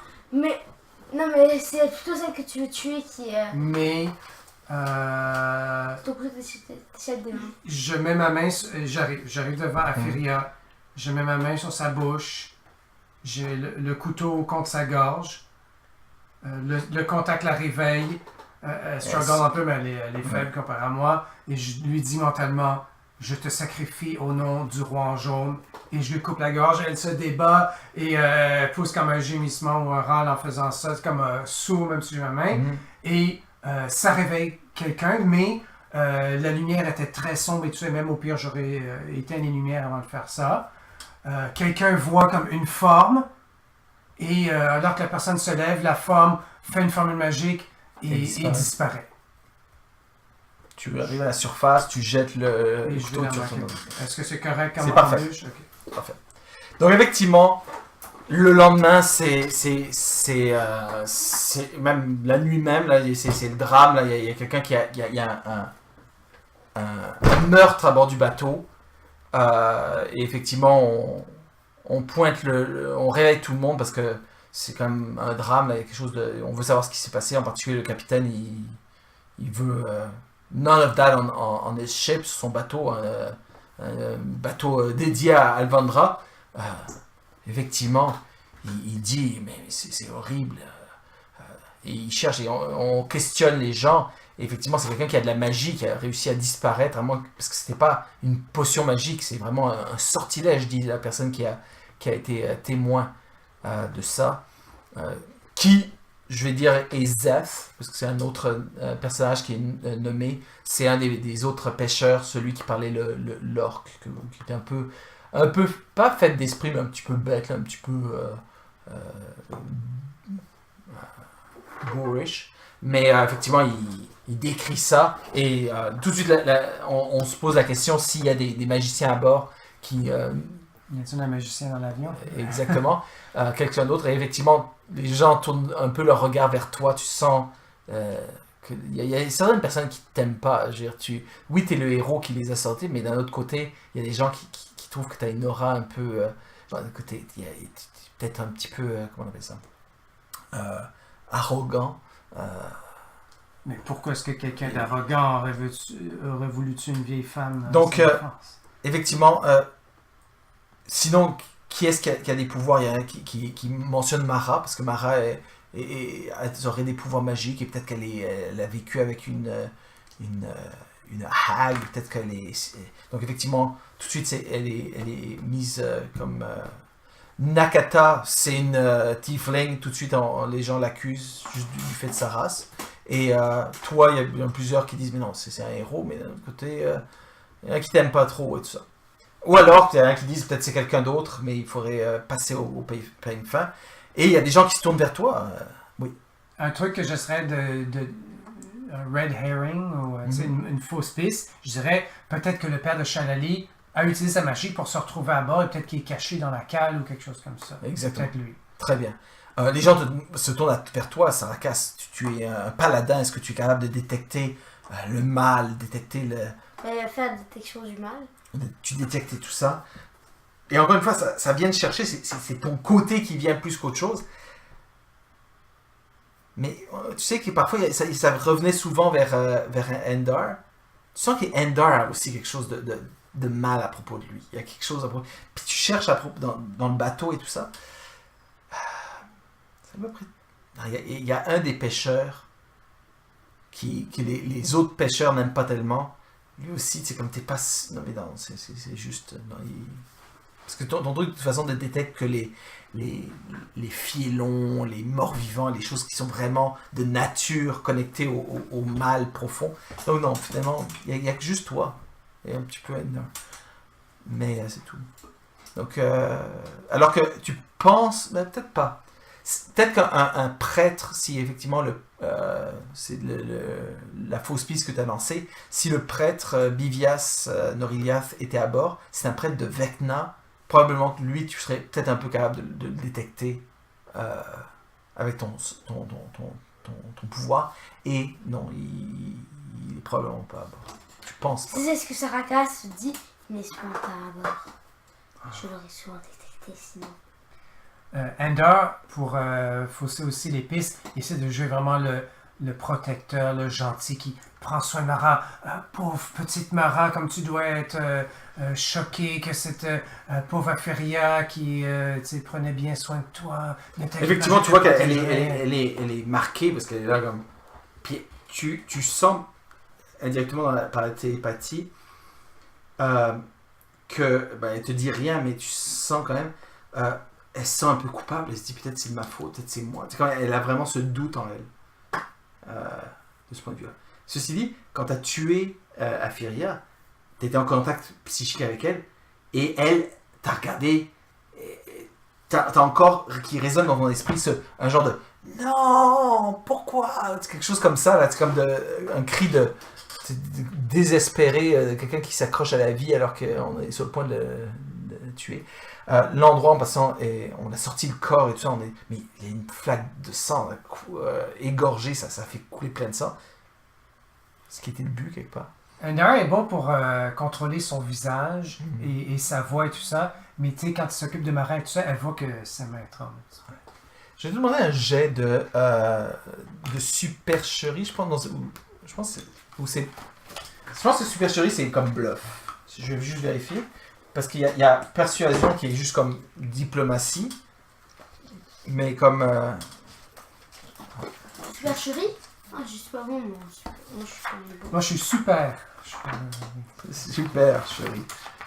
C'est pas mon... Faut pas que je devienne un assassin, hein. Je roule un autre 4, donc ça fait 8. Non, c'est pas moi qui l'ai tué avec invisibilité, qui est à sort niveau 2 de Warlock.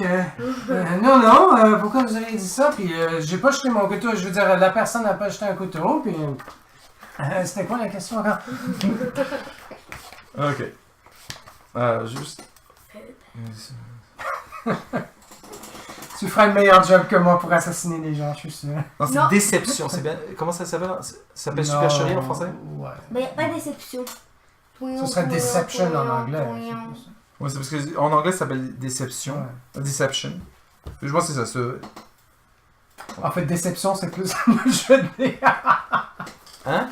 C'est le jet de dés, déception. Ouais, tu es déçu du jet de dés. Donc, effectivement...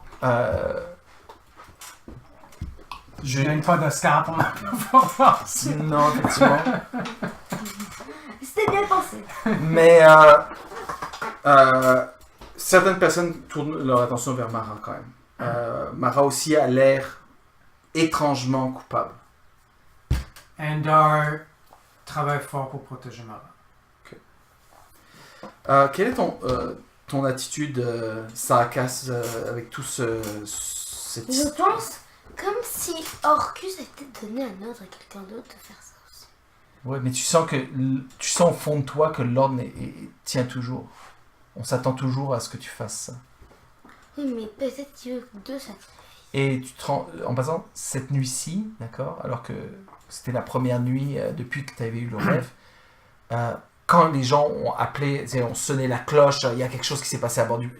Tu t'es réveillé en sursaut et tu avais un poignard dans la main. Tu dormais, puis tu te rappelles pas de t'être endormi avec un poignard dans la main. Et tout de suite, tu l'as rangé et tout ça, personne n'a remarqué. Et tout de suite, les gens sont venus te voir parce qu'ils te font confiance pour essayer de trouver le coupable ou quoi, trouver Bivias si effectivement cette histoire tient. Mais non, les choses sont gravées. Peut-être que lui, il croyait, peut-être que Orcus l'a lui-même fait faire.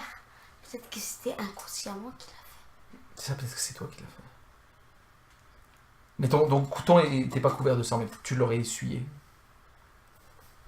Mais tu sais pas. Les choses vont pas mieux. L'ambiance à bord du bateau est grim et exécrable. Les gens se font pas confiance les uns les autres, mais en même temps, ils ont aucune preuve ou quoi. Toi, t'es moche, donc je t'ai et les gens qui semblent être au-dessus de ça, c'est le capitaine, c'est lui qui gère les affaires. Et Saraka, ces gens semblent faire confiance à un paladin. C'est comme, comment un paladin pourrait faire ça? Et souvent, ils lui demandent, est-ce que vous pourriez faire passer les gens, comme interviewer les gens pour... parce qu'ils pensent que peut-être t'es bon à détecter les mensonges et tout ça. Est-ce qu'il y en a qui soupçonnent Shalali? Oui, quelques-uns. Mais c'est comme deuxième rang. Le premier rang, c'est toi et Mara, ex aequo. Deuxième, Shalali. Oh non, mais il y avait aussi Nakata. Nakata. Oui, Nakata arrive aussi à peu près au même rang que Shalali. Je vais m'arranger pour que Mara dorme dans la même cabine que moi. Puis j'essaie vraiment de la protéger. Ok. Je mets des alarmes, elle était comme une gueule.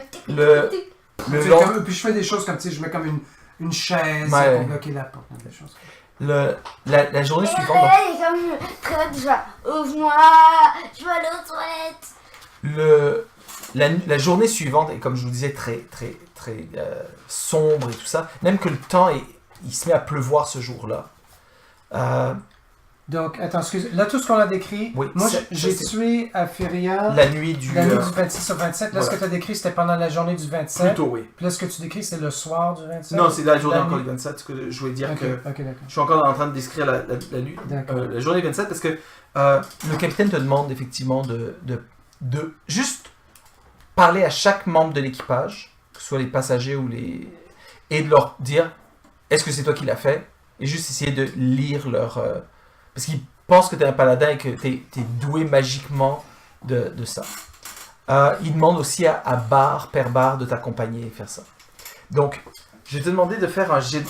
Bar, lui non plus, les gens se tournent pas vers lui parce que c'est quand même un prêtre.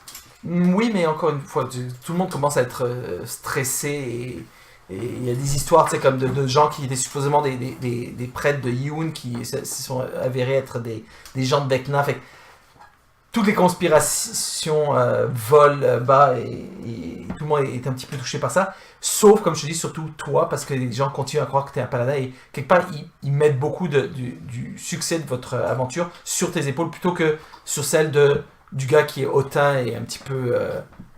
Ah, mais c'est pas le prêtre, hein, ça c'est clair. En plus, il est petit, alors non, lui, il n'avait rien à voir là-dedans. Donc, parfait, ouais. Je vais te demander, d'accord? Tout compris, bravo. T'as combien en intuition, ou comment ça s'appelle? Insight, perspicacité? 3. 3. Parfait. Donc, je vais te demander d'abord de rouler une première fois pour l'équipage, en gros, quand tu passes chaque personne et tu demandes, est-ce que c'est toi qui l'as fait? Non, bien sûr, j'étais dans ma cabine, ça. Okay, nice. Juste pour avoir un petit feeling, comment tu gères ça. 13 plus 3, t'as une bonne idée, pareil. Maintenant, je vais te demander de rouler pour Nakata. Parce qu'il y a beaucoup de trucs qui sont sur Nakata. Nakata, tu penses c'est pas elle, mais tu sens qu'elle est troublée et tout ça. Viens après Shalali. Shalali, t'as plus de doutes sur elle. Viens le tour de Mara. Elle parle pas, mais juste tu lis dans ça. Tu penses c'est pas elle. T'arrives au moment de Ah! Fucking hell! 22. Ok. Tu penses que ben, tu es juste en one-on-one avec lui, vous êtes ensemble. Tu penses qu'il comprend que c'est toi. Quelle est ta réaction à Sarakas? Il se dit que peut-être que son dieu à lui aussi lui a demandé de faire la même chose. Racontez-vous comment vous interagissez ça. Alors... Ou alors tu peux le dire simplement dans des mots.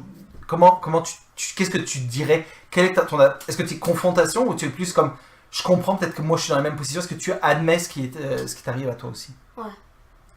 Okay. Donc il t'explique son rêve et tout ça. Je devrais pas dire ça dans Out of Control, mais tu sais que si pour ton deal avec Orcus, si tu me tuais parce que je suis coupable d'avoir tué Aphiriel, non seulement tu tuerais le coupable, mais en plus ça satisferait Orcus. Je vois que je vais faire ça. Donc, là maintenant tu es au courant, toi tu es au courant, en fait, est-ce que tu admets ton crime, à lui au moins? Non. Non, ok. Comment j'ai deviné là? Mais pourquoi me... sembles me soupçonner, Saracas. Nous avons été ensemble sur cette île. En plusieurs jours, nous avons fait face à la mort ensemble. Nous y avons échappé. Pourquoi? Qu'est-ce que j'aurais gagné à tuer une pauvre vieille femme sans le sou? C'est un ordre, peut-être. Un ordre de qui? De votre Dieu. Mon Dieu, je ne suis aucun Dieu, je ne suis pas un prêtre. Saracas, je suis un érudit. Je n'avais rien à gagner à tuer cette pauvre femme. Pourquoi elle et pas quelqu'un d'autre? Moi, tuer? Non, mais pourquoi aurais-je tué cette vieille femme? Peut-être méprisait-elle la magie et que vous ne l'acceptiez pas, qu'elle est trop rapprochée de... Mais je maîtrise aussi la magie, Saracas. Je suis beaucoup plus puissant qu'elle. Mais peut-être aviez-vous peur qu'il vous fasse un peu d'ombre face à Mara. Peut-être que vous vouliez vous rapprocher plus de Mara pour en savoir plus sur elle et qu'elle... Ce n'est pas un motif pour tuer quelqu'un. Non. Pauvre petite Mara, je sais qu'elle était très, très attachée à Furia. Comme une enfant peut-être attachée à sa grand-mère. Je n'ai pas tué Furia. Ce n'était pas moi. C'était lui. À ce moment-là, donc c'est là que tu admets que toi aussi, tu as eu des rêves sur Orcus, que Orcus demandait ça, et donc c'est peut-être quelque chose qui... Rien. Il y a d'autres personnes à bord du bateau qui... Tu insinues que peut-être lui aussi, que Endor aussi est sous cet effet-là. Endor, maintenant, tu es au courant de l'histoire de Orcus et des rêves, et du fait que, pour l'instant, il a refusé de le faire, mais il sent qu'il pourrait se trouver être pris. Est-ce que ça pourrait être toi qui l'as tué? Non. Pendant la nuit? Sans t'en rendre compte? Non. Tu te concentres dessus et tu sens que ton guise, ta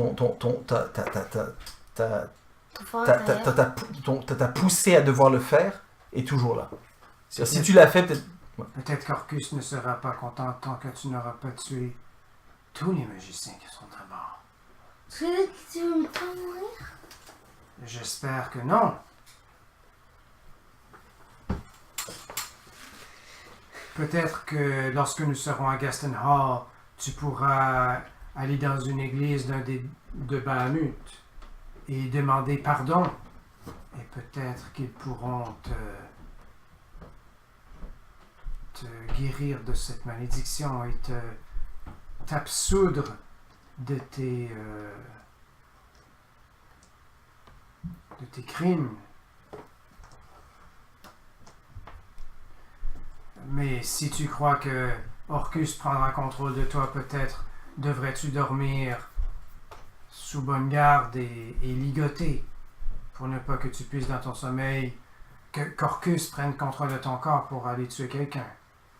Il arrivera de toute façon, c'est un dieu, il pourrait détacher les corps. Non, mais il a besoin que tu le fasses. Mais il pourrait lui détacher les corps pour que je tue. Je crois qu'il ne peut agir qu'à travers nos corps. C'est pour ça qu'il t'a contacté comme ça, pour que tu tues les magiciens à bord. Nous ne savons pas, peut-être te demandera-t-il de tous les tuer. C'est Orcus, c'est un dieu du mal, nous ne savons pas, nous ne pouvons pas lui faire confiance. Nous ne sommes que des marionnettes comparées à de telles entités. Nous n'avons pas notre mot à dire. La seule chose que nous pouvons faire, nous qui sommes corporels dans ce monde, est de contrôler nos propres corps. Tu es très fort, Saracas, mais peut-être que si nous t'attachons solidement, Orcus ne pourra pas se servir de toi comme d'une marionnette. Et nous arriverons à Gaston Hall, et personne d'autre n'aurait été tué à part cette pauvre Furia. Qu'en dis-tu, Saracas? Je n'accepterai jamais cette idée tant que tu n'auras pas avoué que tu as tué. Quand je sais que c'est toi. Mais si j'avouais un tel crime, le châtiment serait sans doute des plus terribles. Vous l'avouez. Non. Non, il a dit si. Si, vous l'avouez. Si, vous l'avouez. Mais vous n'auriez pas à vous poser la question si vous ne l'aviez pas fait. Comment un paladin agirait-il envers le responsable d'un tel crime?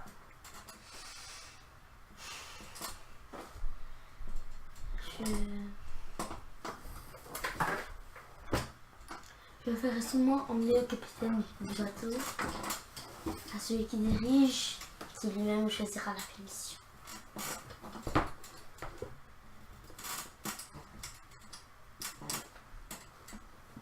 Je crois qu'il faut rester calme en ce temps de grand tumulte. Il faut utiliser son esprit et tenter de déterminer qu'est-ce que le meurtrier avait gagné de la mort de cette vieille femme.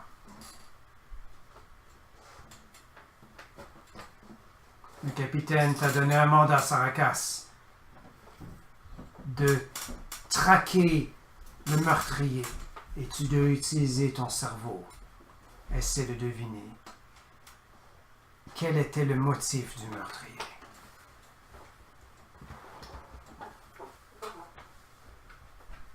Si tu accuses quelqu'un sur toi que cette personne ait bien un motif, à moins qu'il y ait un fou à bord qui tue des gens sans raison.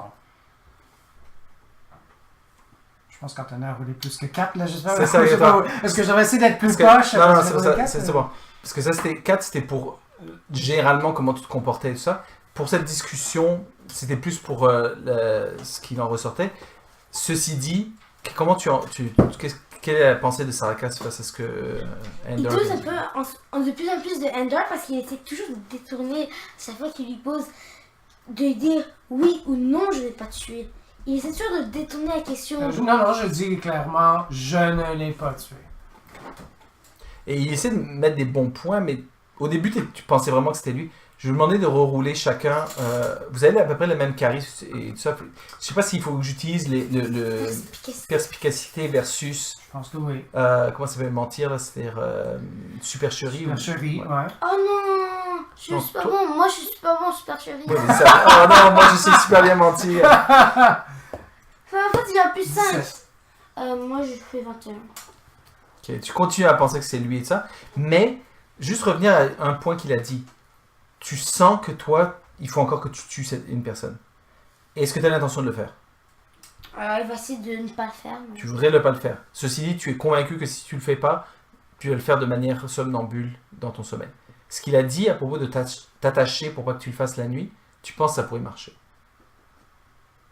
Tu penses que si effectivement tu es attaché, même si tu es somnambule, tu pourrais aller nulle part et ça t'empêcherait de faire quoi que ce soit. Mais il n'avouerait jamais à non, mais tu penses que c'est lui.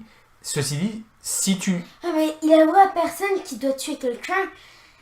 Sinon personne lui ferait confiance. Donc, qui est-ce qui pourrait l'attacher? Ender, est-ce que tu lui as parlé à Ender de tes rêves? Donc Ender est au courant. Ah, mais il pourrait m'attacher au lit, tu crois? N'importe qui peut t'attacher, je veux dire. Oh, mais justement... Il y a probablement un endroit dans le bateau où il y a des menottes en métal. C'est des fers, là, un endroit où on regarde les... S'il y a une personne qui veut se mutiner ou une personne qui est considérée dangereuse, quoi, il y a un endroit dans le bateau où on peut l'attacher, au plus profond des cales. Ça te tiendrait probablement. Maintenant, l'autre chose, c'est, tu penses que Ender est responsable du crime. Est-ce que tu le dirais au capitaine? Je vais dire mes soupçons, mais je ne suis pas sûr. Ok. Le lendemain, on est à la journée suivante, une chose qui semble... bien qu'il n'y a rien de vraiment très tangible à propos de ça. Vous vous rappelez qu'à bord du bateau de Alvandra, chaque passager peut rerouler un D20 une fois par jour. Oh shit. Ouais, mais le truc c'est que maintenant ça marche plus. Parce qu'il y a eu un meurtre. Donc, tout ça pour dire qu'effectivement les choses sont plus... Dans le cas de Finn Aldrim, il vient te voir et te dire à propos du fait que les suspicions de votre camarade se portent sur vous principalement, mais je n'ai aucune preuve et vous êtes quand même l'un de ceux qui nous ont permis de nous sortir de cette île. Donc pour l'instant, je vous donne le bénéfice du doute. Mais tu vois qu'il est grim. Al Grim est grim. Il est sombre, il est troublé. Et particulièrement pas content du fait que son bateau a perdu sa bénédiction d'Alvandra. Sarakas m'a révélé certaines informations. Comme quoi Orcus lui a parlé. Savez-vous que Sarakas est maudit? Non. Non, je lui raconte ce qui s'est passé dans la commande sur Minotaur. Cette île de malheur! Et je crains que Sarakas ne soit le vrai meurtrier. Et c'est pour cela qu'il m'a accusé. Okay. Fais-moi un petit jet Une supercherie. Supercherie. Cassé. Ouais, cassé. C'est que je suis pourri! Tabarnak! Excusez-moi, je vous ai frappé avec mon nez qui est rendu 10 pieds de long. Désolé, capitaine. Non, le capitaine est troublé, il ne sait plus quoi penser. Pour l'instant, ça a l'air qu'il essaie de faire bonne route pour se rendre jusqu'à Gastonal et laisser peut-être les autorités locales s'occuper de la chose. Je crains que... En tout cas, je lui dis, je crains que Sarakas ne commette un autre meurtre. Il ne me croit pas parce que j'ai roulé trop. C'est correct, c'est bon. Sarakas, ça fait vraiment comme un gouffre entre les deux personnages. Sarakas, de ton côté, toi, est-ce que tu acceptes l'aide de Endar pour ce qui est de... Non, je vais m'attacher moi-même. Ok, tu vas toi-même tout seul dans les trucs, mais comment tu vas faire pour te sortir? Ou peut-être quelqu'un d'autre que, tu sais, Père Barre ou quelqu'un... Ok. Ça mène un grand tabouret, un escabeau pour attacher en haut. Mais non, effectivement, au sous-sol, il y a des fers. Avec même des cordes, tu sais, tout autour comme ça. Okay, ça. Avec un truc comme ça, tu sais, sur la bouche, tout ça. Le reste du voyage... Aucune arme près de moi. Est-ce que je peux jouer Père Barre ou c'est toi qui... Oui, mais si, vas-y. Je pense qu'il resterait la nuit à côté de Sarakas. Un, pour observer Sarakas, est-ce qu'il devient vraiment comme un possédé? Et deux, pour s'assurer qu'il n'y ait pas quelqu'un qui vienne lui faire du mal. Donc, il n'y a personne qui vient faire du mal, mais effectivement, Sarakas devient comme possédé. Il essaie de se libérer de ses gains. The power of Bahamut compels you! Mais ceci dit, le matin, tu n'as aucun souvenir de ça. Père Barre semble dans tous ses états. Déjà, il est descend sur les yeux d'avoir réveillé toute la nuit. J'ai invoqué le pouvoir de Bahamut, mais Sarakas, tu étais possédé par une force maléfique. Orcus. C'est terrible. Il faut vraiment que l'on trouve, parce que je pense que lui est au courant aussi de l'histoire de l'oracle, de l'homme à la barbe et tout ça. Il faut vraiment qu'on le trouve. Lui, il a une barbe. Malheureusement, la description que nous avons de cet individu décrit la moitié des gens des terres de Vaincre. Exactement. Le reste du voyage est atroce. Plus personne se parle. En particulier les pêcheurs, et ça, c'était un peu leur chef qui est mort et ça. Ils doutent de tout le monde et tout ça. Nakata et personne lui parle, à moins que tu continues à parler. Ouais, ben c'est ça. Vu qu'elle est aussi. C'est ça, ça fait vraiment un camp parce qu'il y a Shaeli qui est un petit peu aussi poussé, elle passe un peu plus de temps avec vous. Ouais. Donc il y a un peu le camp des rejets, puis des gens qui sont suspicieux, puis des gens qui sont suspicieux et des gens qui sont la cause de la suspicion. Et puis il y a des trucs qui commencent à circuler à propos de Sarakas qui la nuit devient un monstre assoiffé de sang. Il y a des histoires qui sont dragon garou. C'est ça. Ils sont donc. Mais d'un autre côté, peut-être parce que justement ça va si mal, Finn fait naviguer son navire de nuit. Oui, ne laisse pas tomber l'ancre, histoire de vouloir faire le plus rapidement. Il veut arriver le plus rapidement à Gaston Hall. Et effectivement... Et chaque nuit, je me remets... Oui, exactement. Donc... Et chaque nuit, on change de personne qui va me relayer, un truc comme ça. Non, mais comment il s'appelle? Père Bar, il dort durant la journée, sinon. Ah. Donc, Mais vous arrivez finalement à Gaston Hall. Je peux-tu juste mettre un truc Vas-y, complètement par rapport? pas de problème. Au sujet de l'origine des elfes, Oui. on aurait parlé avec Shalali.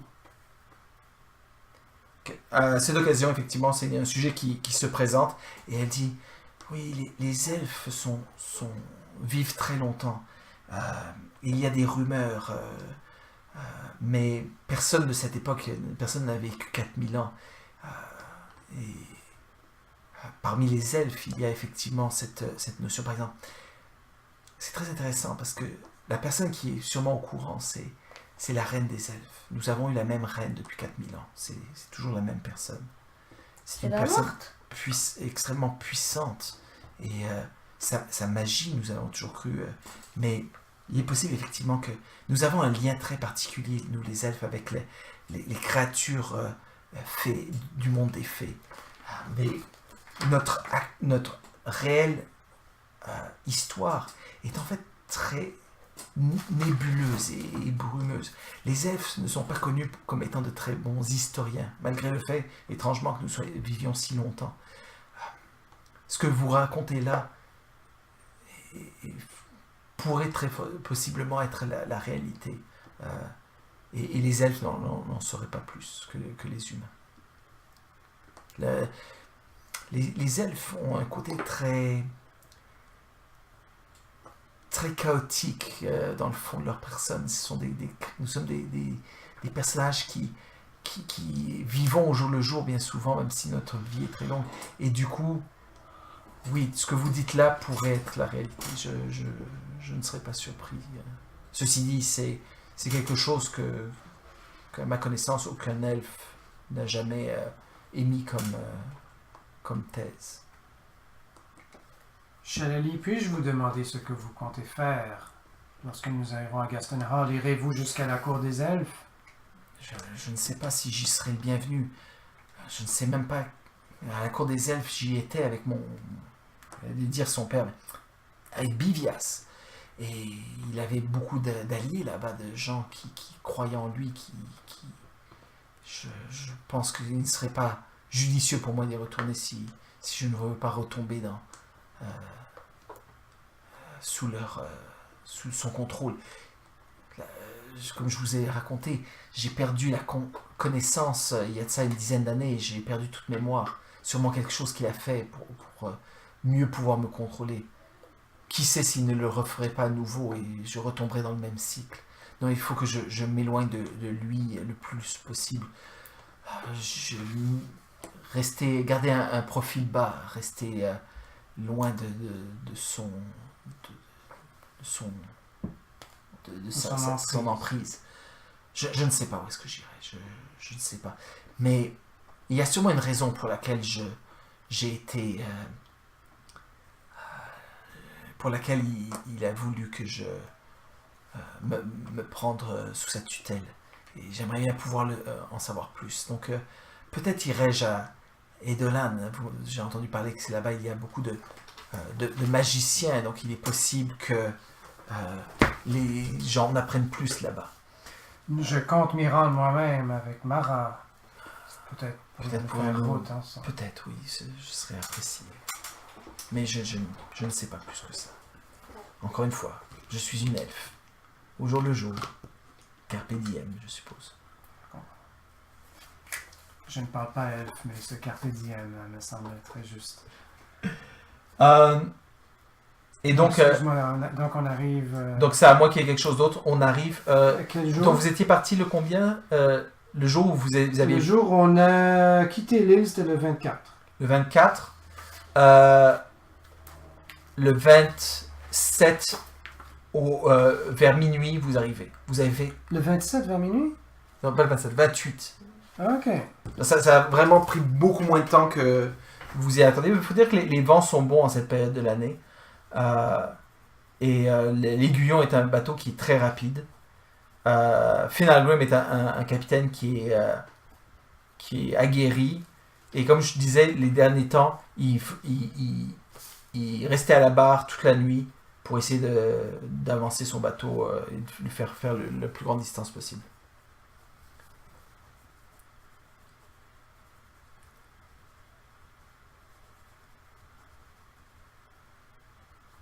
Ok.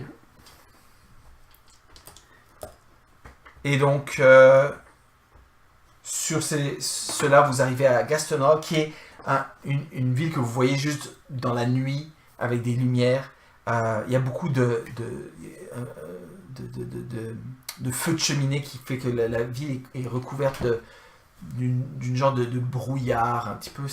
La ville, peut-être c'est votre vision, vous, d'avoir été sur un bateau où les choses étaient mornes et pas très saines. La ville, toi, tu n'étais jamais allé à Gaston Hall, Saracas. Quant à toi, tu es juste passé pour prendre le bateau pour te rendre, et tu n'avais pas un beau souvenir, tu n'étais pas resté très longtemps là-bas. Tu sais que tu as un oncle,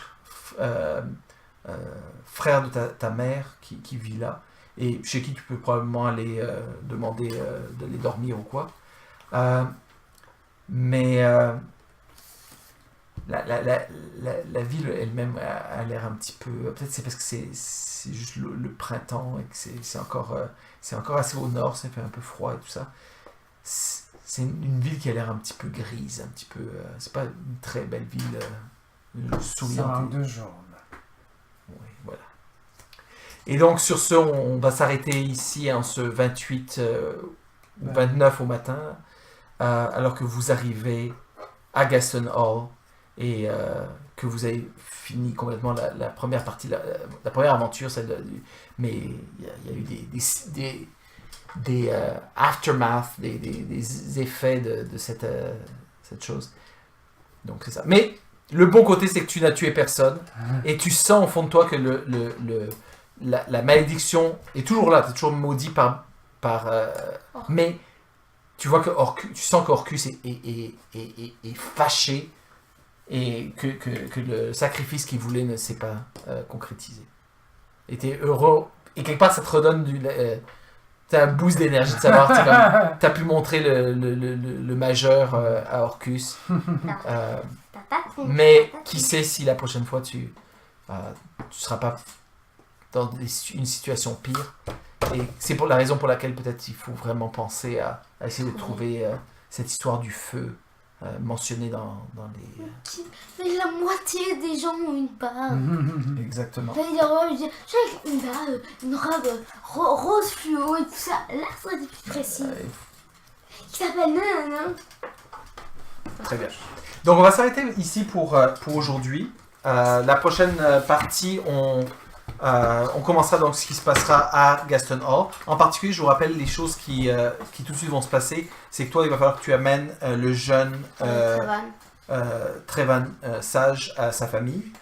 Et toi, probablement que tu vas vouloir aller voir ta famille qui est dans la ville pour trouver un endroit où dormir. Bien que tu pourrais aussi aller à l'auberge si tu voulais, mais quelque part, c'est un pas un noble tant qu'un... Parce que tu sais que Gaston Hall est une ville...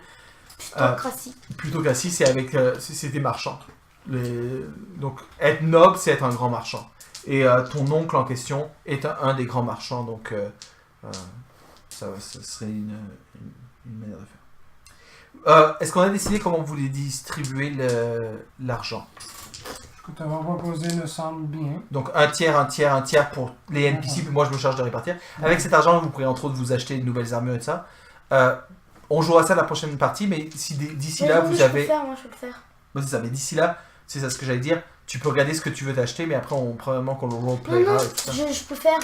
la répartition des comptes. Déjà je prends tout. Est-ce que je mets aussi comme pierres précieuses, rubis dans le eye patch, tout ce qui est comme genre couteau avec rubis et tout ça. Tout ça, ça peut se vendre. Donc si tu le vends, t'as l'argent, et si t'as l'argent, là vous pouvez vous le partager, effectivement. Ok, donc je fais comme si c'était vraiment de l'argent comptant, quoi. Ou alors tu peux décider de le laisser sous forme de joyaux, parce qu'effectivement avoir de l'argent, ça fait des gros sacs que vous devez transporter, alors qu'avoir un couteau qui coûte 200 pièces d'or, c'est plus léger.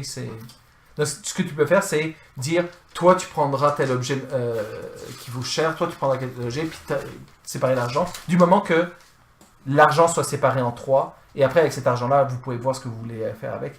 Et c'est ce que j'allais dire, pour la prochaine aventure, tu peux, prochaine partie, tu peux déjà commencer à penser qu'est-ce que tu ferais avec cet argent-là. Si tu, par exemple, tu veux t'acheter une armure de plate, maintenant, tu as peut-être l'argent pour te le payer. Peut-être pas. D'accord? Non, ça coûte 900 pièces d'or, genre. Peut-être, mais vous avez quand même eu pas mal. Si tu comptes tout ce que vous avez eu dans l'aventure, je pense que peut-être ça, tu y arriveras juste. Si t'es en vacances, tu vas faire des maths. Voilà, exactement. Donc, point d'expérience pour aujourd'hui, 1000 chacun. Hein? 1500 Comme 1500. pour un arnois. C'est comme. Oui, un plate mail. Puis half plate, donc demi-plate, 750. Très bien. Pour l'instant, je crois que j'ai que 2 mailles. Ouais. C'est cool. Ben, merci pour la game, Mathieu. C'est Thanks. cool. Avec plaisir. Mais là, les choses sont vraiment envenimées au sein du groupe, là. Ma question aussi, je peux la poser. Est-ce que vous avez... On va continuer l'aventure. Je pense qu'on va faire en sorte que vous soyez encore ensemble et que je ne sois pas obligé de vous faire jouer 2 journées différentes. Quelle est l'attitude de Sarakas? Est-ce qu'il en veut à Endar d'avoir... il pense que c'est lui, mais il n'a pas de preuves vraiment. Est-ce que... Bah, parce que lui, il sait que c'est lui, bah, il croit vraiment. Mhm. Mais, il n'y a pas vraiment de preuve. Donc. Ouais, mais moi, ce que je te dis, c'est Mais, comment tu te sens par rapport à ça? Est-ce que tu lui en veux? Un peu, genre, il lui a envie de dire, je crois à comme 99,9% que c'est lui qui a fait le crime. Je lui en veux de ne pas l'avoir dit et tout ça, parce que sinon on aurait peut-être pu lui pardonner et tout ça. S'il avait avoué et tout ça, dès le début que c'était lui qui avait tué. D'accord. Est-ce que tu serais prêt à continuer à faire des aventures avec Endar? Ça dépend s'il change. Parce qu'il a pas envie de se faire tuer. Pour une nuit, genre. Ok. Parfait. Donc, ce sera tout pour aujourd'hui. That's it, that's all. Si jamais on en vient à la conclusion que... Ah, mais sinon, on peut toujours ramener une momie, un truc pour dire, hé, regardez, on est carrément allé voir un truc. Comme une preuve qu'on soit venu Ouais. ici.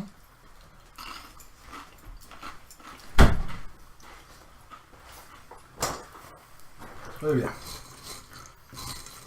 Par exemple, une texte, ce serait bien, mais faudrait peut-être l'enfermer, ça.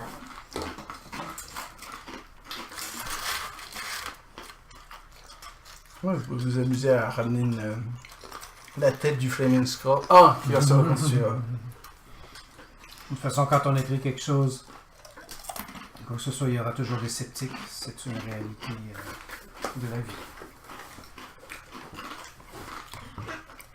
Si Oh, j'ai moi, publié un article complètement... Est-ce que je me reviens ouais. juste avant? Sarakas aurait pu marquer, genre, ici est le trésor du pirate. Comme ça. Pour qui? Sur quel Le site? pirate est mort. D'un pirate. On va juste dire d'un pirate. Pourquoi faire? Parce qu'après, on va jeter la carte dans la forêt. Après, les gens vont trouver et vont dire. Donc tu veux que d'innocentes personnes souffrent et meurent? Pas mort, mais. Ce serait marrant. Souffrent horriblement. Après, ils vont dire, ouais, il a raison, peut-être de mort, ouais. On peut toujours laisser un sac, une heure avec un sac, genre, avec du coton à l'intérieur. Surprise. Ah, c'est pas les chips, ça, c'est T'es sûr que t'es un paladin? La vengeance, ça aide. Ouais, mais là, c'est pas de la vengeance, c'est être des Et quiches. signe ton nom pour qu'eux viennent se venger contre toi. Je sais pas, une vengeance. C'est pas obligé d'être ma vengeance, ça peut être leur vengeance. En essayant d'aller chercher ce trésor qui n'hésitait pas, j'ai perdu le bras. Ah! Venez vous venger. Ok. Un paladin de vengeance, normalement, est-ce que ça peut se venger contre quelqu'un pour un certain acte ou c'est en général. Les paladins ont, je ne sais plus comment ça s'appelle, mais ont un genre d'éthos, de choses qui vont suivre typiquement. Et, le type de paladin que tu es détermine quel genre de tenets tu suis. Par exemple, si t'es Oath of Devotion, qui est le paladin classique, tes tenets, c'est l'honnêteté, le courage, la compassion, l'honneur, le duty. Be responsible for your action and take consequences. Protect those entrusted to your care and obey those who have just authority over you. Ça, c'est vraiment lawful, puis c'est le côté. Après, tu as les Oath of the Ancient, qui sont plus des paladins de la nature, druidique ou quoi. Eux, leur truc, c'est plus neutre good. Et leur truc, c'est plus kindle the light, shelter the light, preserve your own light and be the light. C'est ça leur tenet. Donc des choses plus comme be a glorious beacon for all who live in despair. Ou alors when there is good, beauty, love and laughter in the world, stand against the wickedness that would swallow it. Ça c'est shelter the light. Ça c'est les tenets de cela. Les tenets de vengeance maintenant sont fight the greater evil. Faced with a choice of fighting my sworn foe or combating a lesser evil, I choose the greater evil. Le deuxième, c'est no mercy for the wicked. Ordinary foes might win my mercy, but my sworn enemies do not. Fait que sont plus Batman-esque, là, plus grey, in between. C'est comme quelqu'un qui fait des choses. Batman était l'enfant de Charles. Après, by any means necessary, my qualms can't get in the way of exterminating my foes. Et restitution, if my foes wreak ruin on the world, it is because I failed to stop them. I must help those harmed by their misdeeds. Il y a l'aspect quand même, il y a quand même un aspect de paladin. Tu dois quand même ceux qui ont été qui ont subi les conséquences négatives des choses mauvaises que le mal peut faire, t'essaies de les aider eux. Mais avant tout, c'est fight evil et fight the greater evil. C'est comme, t'es prêt. C'est pour ça que ce qui s'est passé jusqu'à présent dans cette aventure-là, avec l'idée que vous êtes quand même alliés à un moment donné avec les gens d'Orcus, c'était acceptable du point de vue d'un paladin of vengeance qui est... C'est juste des petits gobelins qui suivent Orcus, whatever, mais l'elfe qui est de Vecna est beaucoup plus dangereux et donc doit être opposé beaucoup plus fortement. Je pense que c'est ça un petit peu l'idée. Ça mène à lui. Ok? Parfait.